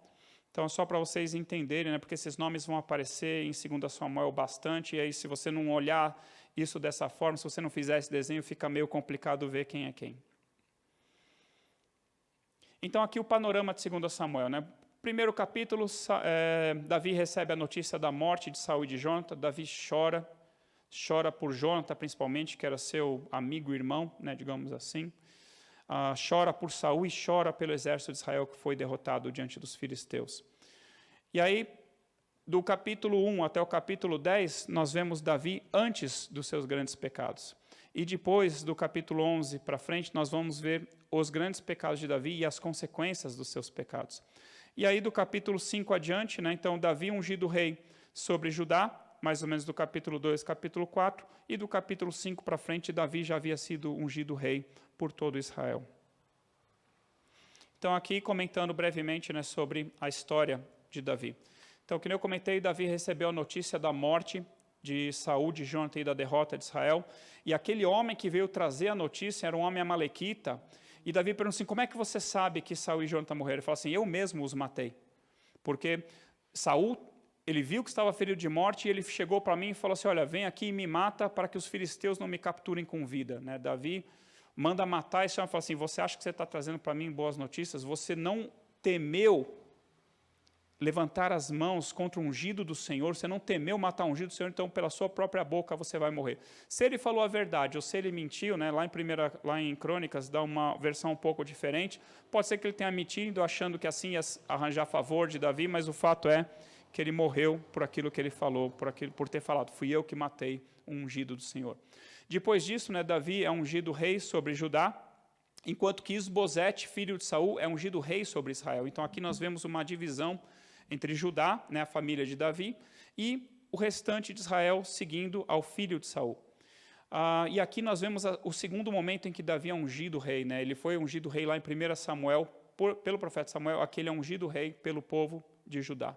E ele reina na cidade de Hebrom por 7 anos e meio. E Isbosete, filho de Saul, ele foi feito rei por Abner, que era tio dele, e comandante do exército de Saul. E durante esse tempo em que Davi foi rei sobre Judá e Isbosete foi rei sobre Israel, houve guerra entre os dois. Não que Davi fosse inimigo de Isbosete, mas a situação ali veio a trazer guerra entre eles, e Deus ia dando vitórias para Davi, fortalecendo a Davi, enquanto que Isbosete ia se enfraquecendo cada vez mais. E um dia, né, o comandante do exército de Isbosete, que era comandante do exército de Saul, chamado Abner, né, era tio dele, Isbosete o ofendeu, falou assim, que história é essa que você tomou a concubina do meu pai por esposa? E Abner ficou tão ofendido com Isbosete que ele falou assim, olha, quer saber? Eu vou deserdar de você, eu vou passar para o lado de Davi, afinal de contas, Deus havia prometido que Davi seria rei sobre todo Israel, e agora eu vou lá fazê-lo rei sobre todo Israel. Então, Abner vem até Davi, Davi faz uma aliança de paz com ele, Joabe não estava presente, né? Joabe, comandante do exército de Davi, não estava lá quando Abner veio, e depois ele ficou sabendo, olha, aí contaram para ela, sabia que Abner, comandante do exército lá de Israel, veio até aqui e fez uma aliança com Davi, e Davi deixou ele embora em paz. E aí Davi não sabe, mas Joabe vai lá, e sem consultar Davi, ele vai lá e mata Abner. Né? E por que ele matou Abner? Naquela guerra, né, que nós vimos ali no item 3, Abner havia matado um dos irmãos de Joabe, havia matado Azael. Então, nós vamos ver agora um princípio muito importante na Bíblia, que assim, você não vinga sangue derramado em tempos de guerra, você não pode vingá-los em tempos de paz. Então, durante uma guerra, Joabe poderia ir lá e vingar o sangue do seu irmão e matar Abner, mas aqui não era tempo de guerra. Davi havia feito uma aliança de paz com Abner. Joabe não poderia vingar seu irmão Azael nesse momento. E por ele ter feito isso, o que acontece? Davi o amaldiçoa. Davi lança uma maldição sobre Joabe, sobre a casa de seu pai, e essa maldição, mais para frente, acaba se cumprindo, tá bom? Mas por quê? Porque Joabe agiu à traição, às ocultas, e feriu um homem até mais justo do que ele, que é o que Salomão vai falar mais para frente. Então, agora no item 6. Desculpa, né? Então, a hora que a notícia da morte de Abner chegou lá em Israel, 2 capitães, né, do exército de Isbosete falou assim, uau, se eles mataram até Abner, não vai sobrar nada de nós. Então eles decidem o quê? Eles decidem matar Isbosete, são 2 irmãos, e eles levam a cabeça de Isbosete até Davi e falam assim, olha, está aqui, Davi, a cabeça do seu inimigo. Que Deus faça assim com todos os teus inimigos. Aí Davi fala assim, olha, se eu mandei matar aquele que me trouxe a notícia da morte de Saul e de Jonatã, quanto mais a vocês 2 homens perversos, que mataram um homem justo na sua casa, e Davi manda matá-los. Né? Então, nós vemos aqui o caráter de Davi. Né? Davi não tinha a Saul por inimigo, Davi não tinha a Isbosete por inimigo, ainda que esses fossem seus inimigos. Então, Davi mata aqueles que mataram a Saul, aqueles que mataram a Isbosete. No item 6, desculpa. Então, depois disso, né, que Isbosete foi morto, né, Davi fala assim, olha, para o restante de Israel, olha, se Judá me ungiu rei sobre eles, né, eu gostaria também de reinar sobre vocês, é mais ou menos isso, né, o recado, e vem Israel e unge a Davi como rei, né, vem os anciãos de Israel e ungem a Davi como rei sobre todo Israel. Então, aqui é a terceira vez que Davi é ungido rei, primeiro por Samuel, lá em 1 Samuel 6, depois pelo povo de Judá e agora pelos anciãos de Israel. Então, agora, efetivamente, Davi está reinando sobre todo o povo. Então, a promessa de Deus era, tu apacentarás o meu povo de Israel e serás chefe sobre Israel. E aí, a partir desse momento, também nós vemos, né, sempre assim, Davi também consultando ao Senhor se ele devia sair à guerra ou não e como ele deveria fazer a guerra. Né? Qual era a estratégia para guerrear, principalmente ali contra os filisteus. Não sei se vocês lembram, né, na aula passada sobre 1 Samuel, nos dias de Eli, nos dias do sumo sacerdote Eli, em que Samuel ainda era uma criança, a arca de Deus havia sido roubada, e a arca de Deus ficou muitos anos na casa de um homem chamado Abinadab.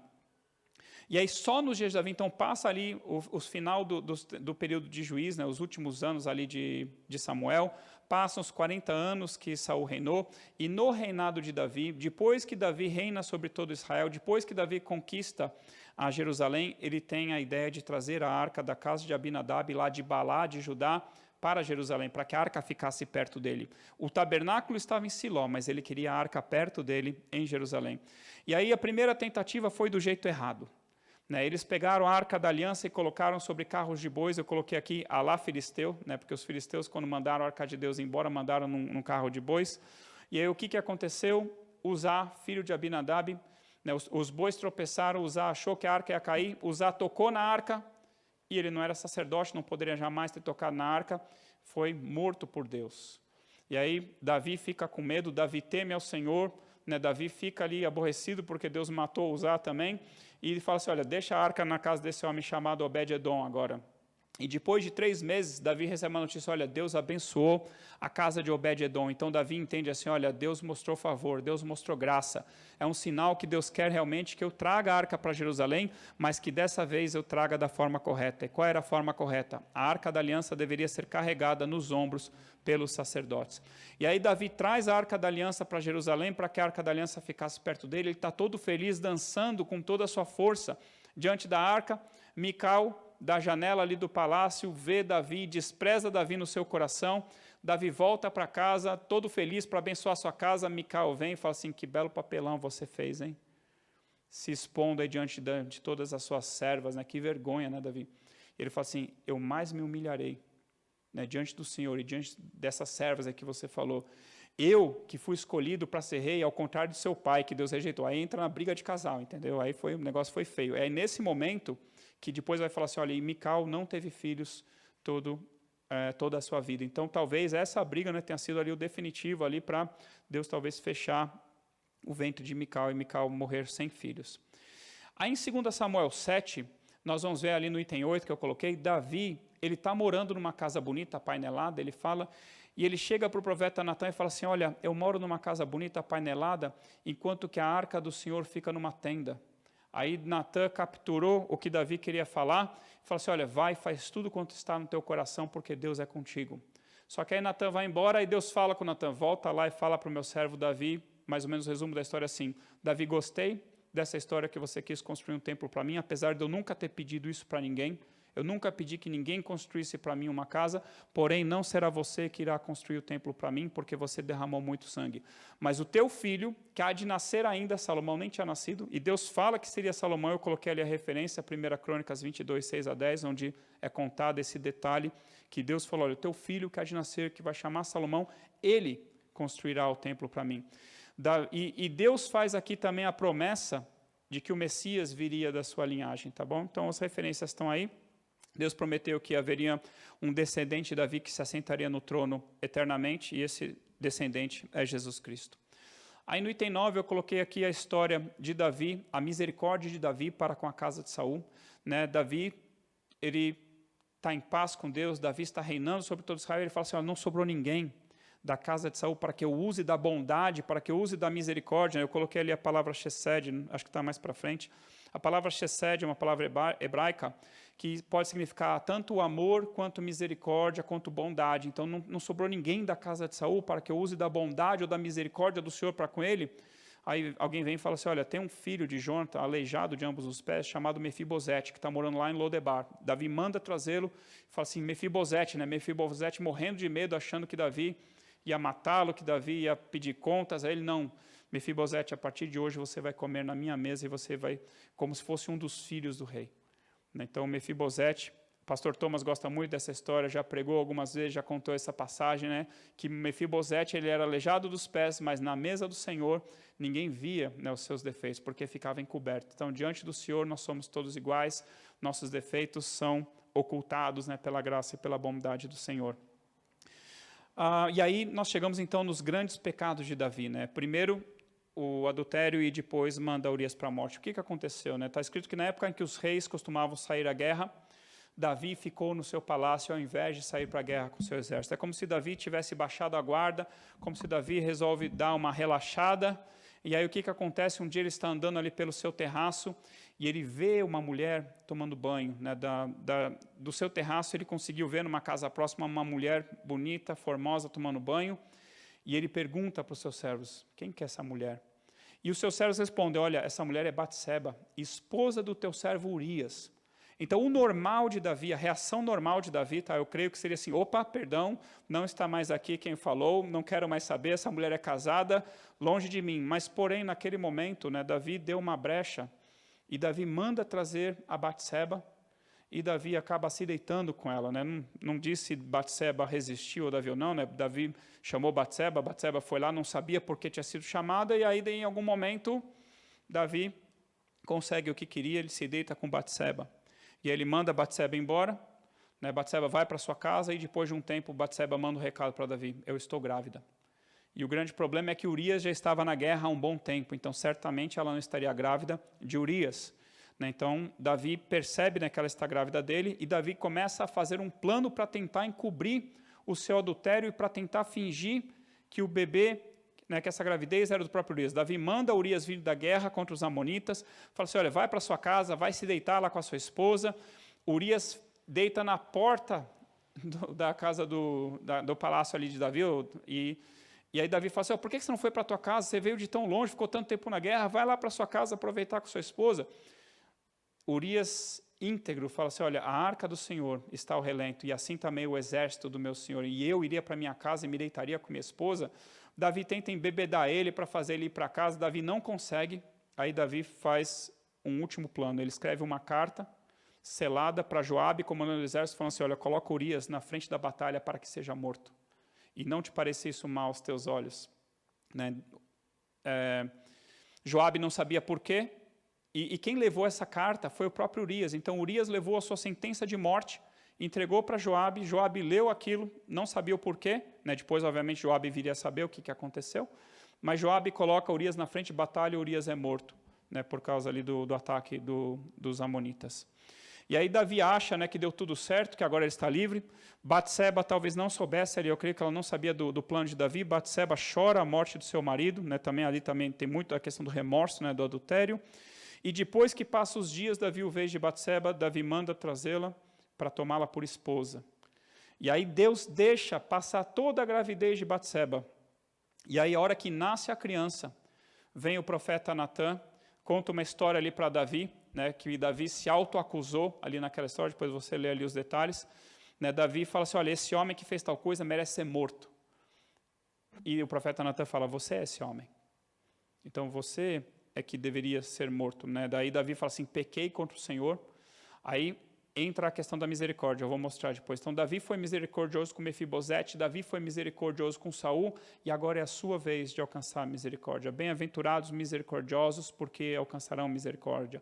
Né? O juízo é sem misericórdia para com aquele que não usou de misericórdia, mas a misericórdia triunfa sobre o juízo. Então agora é a vez de Davi receber a misericórdia de Deus, tanto ele quanto Batseba. Mas Deus falou assim para ele, você não morrerá, porém, como você desprezou a minha palavra e como você deu ocasião para que os meus inimigos falassem mal de mim, a criança vai morrer. Davi se humilha diante de Deus, né? Por 7 dias ele jejua por aquela criança, e no final de 7 dias a criança vem a morrer. Eu mostro isso no outro slide. Mas então agora nós vamos começar a ver as consequências do pecado de Davi. Primeiro lugar, a criança morreu. Segundo lugar, Aminon, né? Filho de Davi com Ainoã, a jezreelita. Aminon, primogênito de Davi, ele se apaixona por Tamar, sua meia-irmã, né? Tamar é filha de Davi com Maaca, filho do rei de Gesur. Ele se apaixona por ela e ele acaba cometendo incesto com ela, contra a vontade dela. Ele a violentou, né? Ele faz ali uma situação, ele a violenta. Então, interessante, né? Que o primeiro pecado de Davi foi um pecado sexual e depois um pecado de homicídio. E agora nós vamos ver na família de Davi pecado sexual seguido de homicídio. E nós vamos ver isso em dobro praticamente, tá bom? Então, assim, eu creio que muitos dos pecados dos nossos filhos, na verdade, são culpa nossa. Né? Então, nós vemos isso na vida de Davi. Então, a família de Davi não teria caído nesse pecado se ele, primeiramente, não houvesse caído nesse pecado. Então, se você cometeu pecados graves no passado, o que nos resta? Pedir, Senhor, me perdoa, Senhor. Tem misericórdia de mim, tem misericórdia da minha casa. Senhor, tira as consequências do meu pecado em nome de Jesus Cristo. Clamar pela misericórdia de Deus, mas seja misericordioso também. Então, Aminon comete incesto e Absalão, que era irmão de pai e mãe, né, de Tamar, depois de um tempo ele faz um plano e mata Aminon. Então, Absalão, que era o terceiro, Absalão era o terceiro filho de Davi, ele mata ao primogênito. Né? Então, aquele primogênito que talvez um dia viesse a herdar o trono, né? Embora Deus já havia falado que seria outro filho, ele mata o primogênito. E aí Absalão foge, né? Porque ele ficou com medo do vingador de sangue, né? Também, obviamente, e ele foge também por causa de seu pai. Né? E aí, depois de um tempo, Joabe ajuda Absalão a voltar para Jerusalém. Absalão vem, se apresenta diante de Davi, mas aí Absalão começa a tramar uma revolta contra Davi. Né? Absalão começa a conspirar contra Davi. Então, Deus falou o que para Davi, né? Como consequência do seu pecado? Aquilo que você fez em oculto. Né? Você tomou a esposa do seu companheiro e você mandou ele para a morte. Aquilo que você fez em oculto, eu vou fazer com você em plena luz do dia. Né? Porque tomarão as suas esposas a plena luz do dia, e a espada do teu inimigo não deixará de perseguir, e a espada não se apartará mais da tua casa. Então, o que acontece? Absalão, ele dá um jeito, faz uma revolta, assume o trono. Davi foge de Jerusalém para não ser morto por Absalão.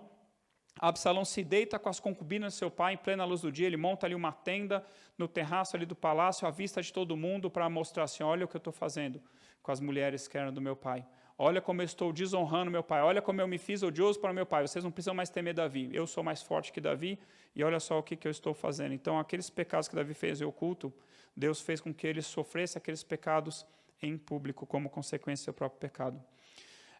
Depois, Davi consegue se reorganizar e ele consegue remontar o seu exército, e o seu exército sai para guerrear contra Absalão. Deus dá vitória, porém, nessa guerra, Absalão morre.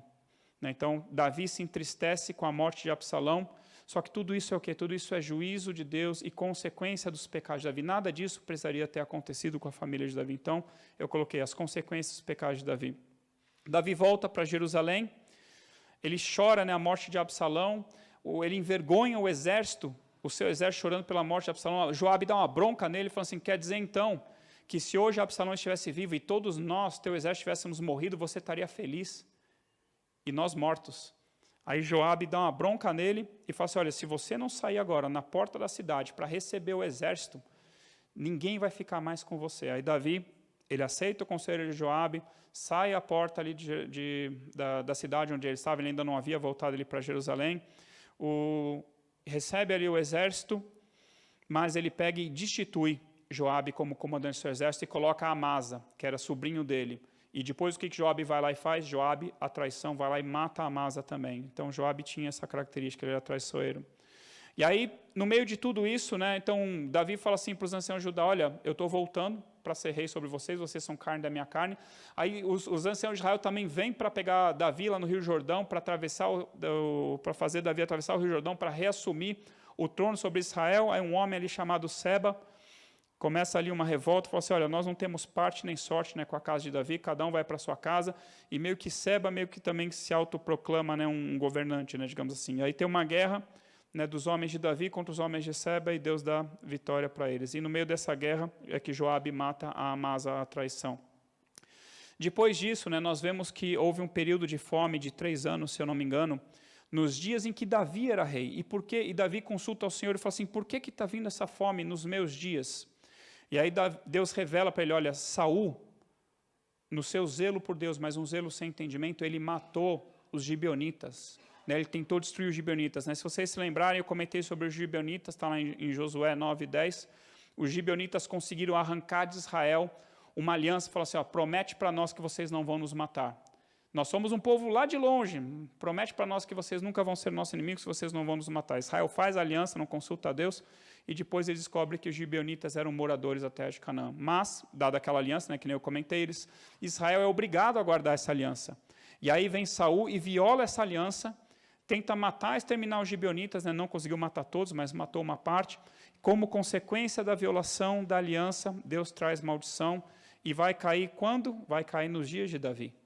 Ué, mas não foi Saul que pecou? Sim, mas infelizmente por algum motivo Deus fez com que a consequência daquele pecado caísse nos dias de Davi. Então 3 anos de fome, Davi pergunta para os gibeonitas, o que vocês querem para abençoar o povo do Senhor? Olha, nós não queremos nada, nós só queremos que você enforque 7 homens da casa de Saul. Davi poupa Mefibosete, arranja ali outros descendentes de Saul, enforca esses homens ao Senhor, está escrito, e depois disso voltou a chover, e depois disso o Senhor voltou a ser favorável à terra. Depois ali eu coloquei uma observação sobre os valentes de Davi. Urias era um dos valentes de Davi. Esses homens eram heróis de guerra. Um deles sozinho ganhou ali de 300 numa guerra. Né? Então eles derrotaram gigantes, esses homens também. Esses homens realmente eram assim guerreiros excepcionais. Joabe, não cita ele como um dos valentes de Davi, mas os 2 irmãos dele eram, né, Abisai e Azael, aquele que foi morto até por Abner.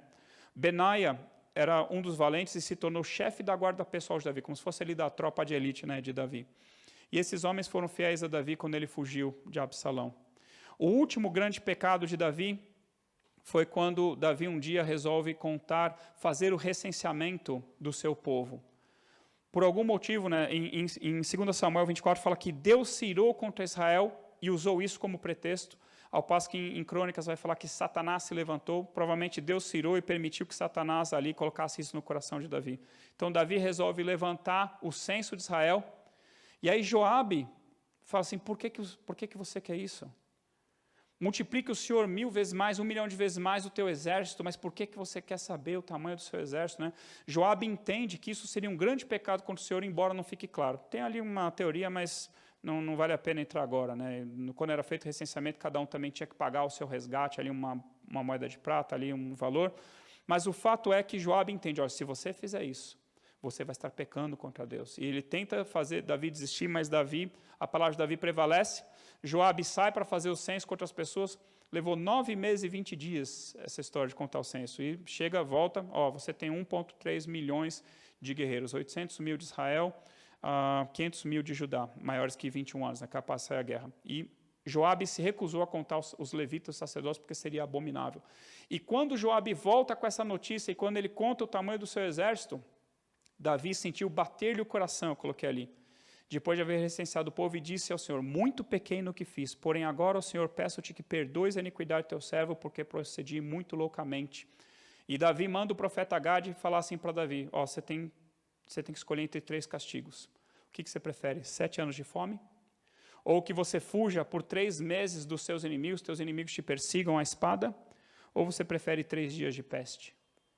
E Davi fala assim, olha, caiu nas mãos do Senhor, porque o Senhor é muito misericordioso, mas não caiu nas mãos dos homens. E ele escolhe a peste. Em 3 dias, 70 mil mortos. Eu coloquei aqui uma observação muito mais letal do que o coronavírus.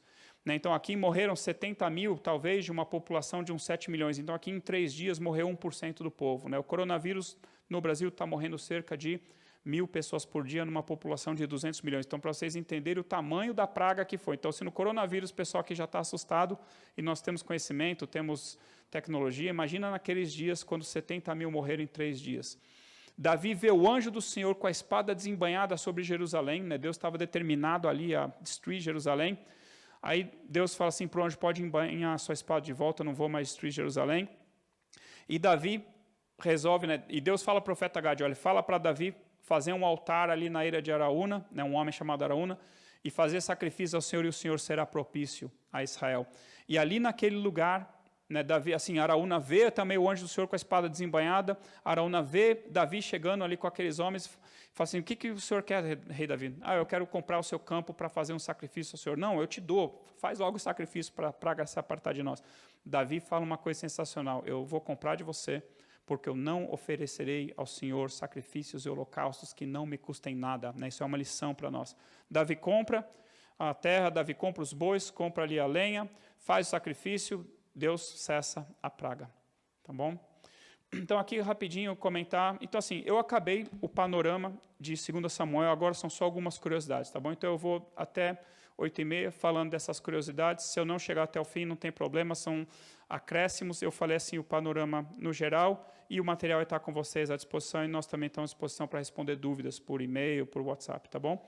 Então, o comandante do exército Davi foi Joabe, Davi o destituiu, constituiu Amasa, Joabe foi lá, o matou, voltou a ser o comandante do exército. Davi tinha 2 sacerdotes em seus dias, um era Zadok, o outro era Abiatar. Abiatar é descendente do sumo sacerdote Eli, e essa descendência Deus havia amaldiçoado. Eu não contei em detalhes, mas tem uma hora que a família de Eli é praticamente exterminada por Saul, quando Davi está fugindo e vai lá parar com o sumo sacerdote Abiatar. Saul manda matar todos ali, mas tem uma outra descendência que não era de Eli, que é Zadok. E esse sumo sacerdote Zadok, ele é abençoado por Deus. E aí você depois vai ver na Bíblia a respeito da casa de Zadok, a promessa de Deus com relação à casa de Zadok, tá bom? E nos dias de Davi, os profetas eram Natã e Gade. As 3 unções de Davi. Primeiro, reconhecido por Deus diante de seus irmãos, 1 Samuel 6. Depois, reconhecido por Judá. Depois, reconhecido por todo Israel. E aqui eu coloquei que Davi era de 30 anos de idade quando começou a reinar, ele reinou 40 anos, morreu com 70. E provavelmente ele foi ungido rei por volta de 15 ou 16 anos a primeira vez. Isso é uma lição para nós, no dia em que Deus te unge, no dia em que Deus te chama, não necessariamente você vai começar a exercer aquele ministério naquele momento. Talvez você tenha que esperar um tempo ainda, tá bom? Aí tem o tratar de Deus e o tempo de Deus para as coisas acontecerem. Então, lindo, lá em 2 Samuel 7, quando Davi resolve fazer o templo para o Senhor, a resposta que Deus dá para Davi. Eu gosto quando Deus fala assim, tomei-te da malhada de trás das ovelhas para que você fosse príncipe sobre o meu povo, sobre Israel, e fui contigo. E por onde quer que você andou, eu eliminei os teus inimigos diante de você e fiz grande o teu nome, como somente os grandes têm sobre a terra. E aí vem a promessa do descendente de Davi, que seria eternamente rei, que o trono dele seria estabelecido para sempre.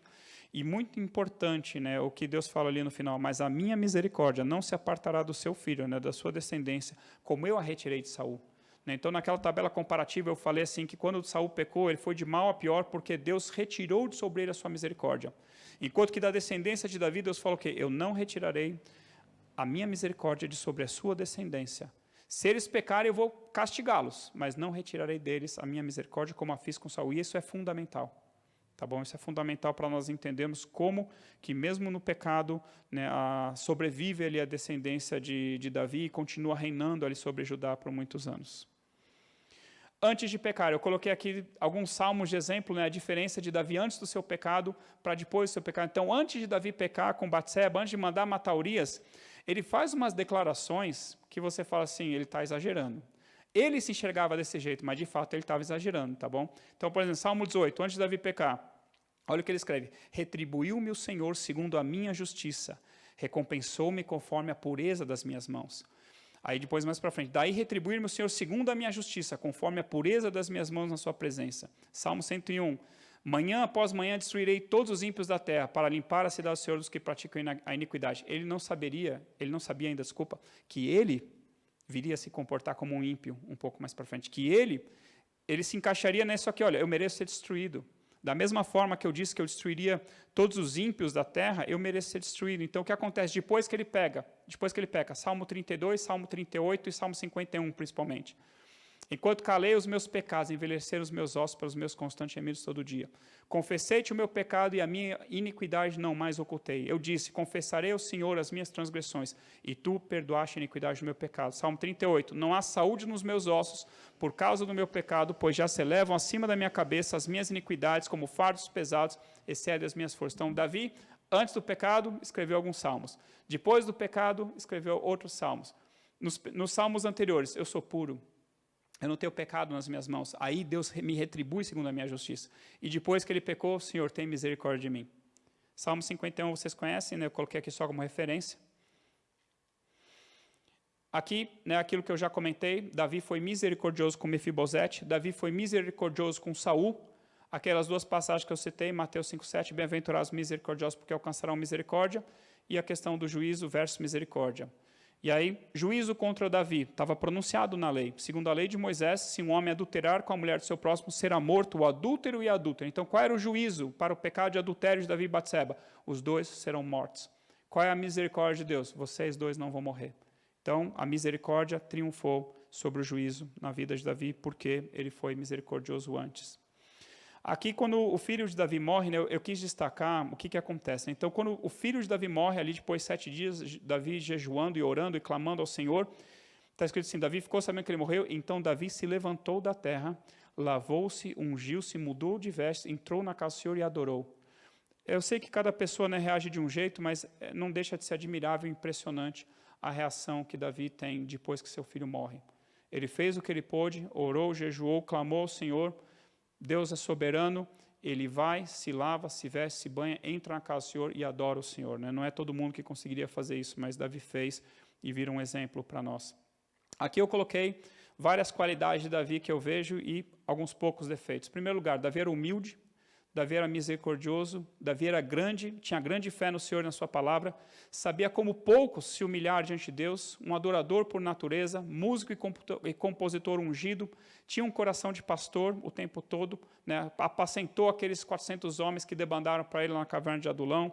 Né, quando Deus manda aquela praga que mata 70 mil de Israel, Davi fala assim, olha, eu que pequei contra ti, e essas pobres ovelhas que estão morrendo, qual é a culpa delas, né? Que caísse sobre mim. Então é interessante que ele fala do povo como se fossem ovelhas mesmo. Então ele era profeta e sensível ao Espírito Santo, né? Uma coisa depende da outra, obviamente. Ele era capaz de amar seus inimigos, ele era justo, ele era valente no Senhor e ele era dependente do Senhor. Por outro lado, defeitos, fraqueza com as mulheres, obviamente. Ele era colérico, né? Em algumas situações nós vemos isso. E, que nem eu falei, numa primeira fase da sua vida, ele se achava puro aos seus próprios olhos, né? O que provavelmente o levou a se ensoberbecer. Né, a soberba precede a ruína e a altivez de espírito a queda. Então, todo mundo que cai provavelmente se ensoberbeceu antes disso. Então, provavelmente Davi, ele era puro sim aos seus olhos, mas ele tinha o pecado ali escondido dentro do coração que aflorou ali naquela questão com Batseba. Então, ele se descuidou, caiu e depois consumou o pecado e aí ele passou a conhecer a sua natureza pecaminosa. E eu acho que ele nunca mais, né, se olhou como se fosse puro aos seus próprios olhos. Algumas profecias de Davi nos Salmos, o reinado do Messias, né, a conspiração contra Jesus, crianças exaltando Jesus quando ele entrou em Jerusalém, Jesus se fazendo homem para nos salvar, quem vai morar no céu, Jesus recebido no céu depois da sua ressurreição, a própria ressurreição de Jesus, a crucificação de Jesus, os guardas repartindo as vestes de Jesus, e por aí vai. Davi era profeta, Davi enxergou tudo isso pelo Espírito de Jesus Cristo. O apóstolo Pedro fala, pelo Espírito de Cristo que nele estava, tá bom? Então tem aí uma referência. Absalão, eu coloquei aqui só um detalhe, como que Absalão conseguiu fazer aquela revolta, o que ele fazia? Ele começou a roubar o coração das pessoas. Como que ele roubava o coração das pessoas? Bajulando as pessoas. Romanos, o que ele fala em Romanos? O apóstolo Paulo fala, porque esses tais não servem a Cristo nosso Senhor, e sim a seu próprio ventre, e com suaves palavras e lisonjas enganam o coração dos incautos. Então, nos nossos dias, também devemos tomar cuidado com aqueles que querem nos roubar, seja do pastor Jesus Cristo, né, o ladrão veio para roubar, matar e destruir a ovelha de Jesus Cristo, mas também no meio cristão, pessoas que querem roubar, né, o que a gente fala de pescar no aquário, né, nós temos que ir atrás dos perdidos, tá bom? Não dos convertidos de outras igrejas, tá bom? E aqui o último slide sobre Joabe, um homem difícil de entender, extremamente leal a Davi, podia ter entregado a Davi quando ele cometeu aquele pecado contra Urias. Ele tentou reconciliar Davi com Absalão, não, ele se recusou a seguir Absalão na sua rebelião, ainda que fosse próximo a ele. Quando derrotou a Rabá, ele falou assim, Davi, vem você e acaba de guerrear contra a cidade para que as pessoas não aclamem a mim, mas aclamem a você. Ele podia ter conquistado a Rabá e falar, eu conquistei, mas ele chama Davi para que Davi ali conquistasse, né, a guerra final, a batalha final.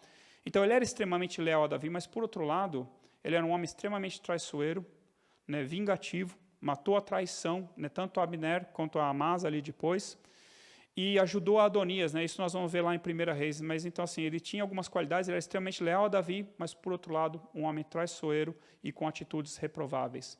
E a analogia que eu vejo para nós, né, o que Jesus fala para os fariseus e para os escribas hipócritas, né, pessoas que aparentemente eram leais a Deus, mas não entendiam nada do reino de Deus, não sabiam o que era fé, não sabiam o que era justiça, não sabiam o que era misericórdia, e ainda por cima queriam matar inocentes, né? Queriam matar não somente Jesus, mas o próprio Lázaro, a quem Jesus havia ressuscitado dentre os mortos, porque as pessoas iam lá visitar Lázaro, voltavam crendo, então eles falavam, vamos matar Lázaro também. Então, eu vejo esse comportamento, assim, uma analogia com o comportamento de Joabe. Leal a Davi, mas traiçoeiro, né, com atitudes reprováveis, tá bom?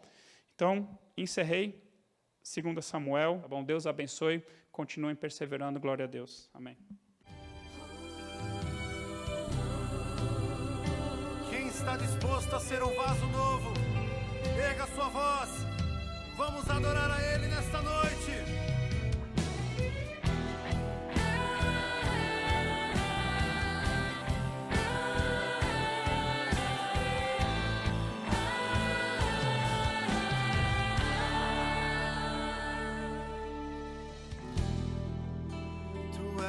Minha canção, e eu te louvarei, e eu te adorarei.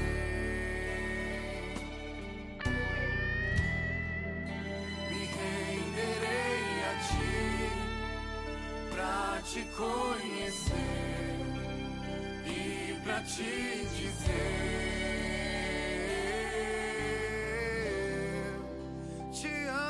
Jesus, te adoro, meu Pai.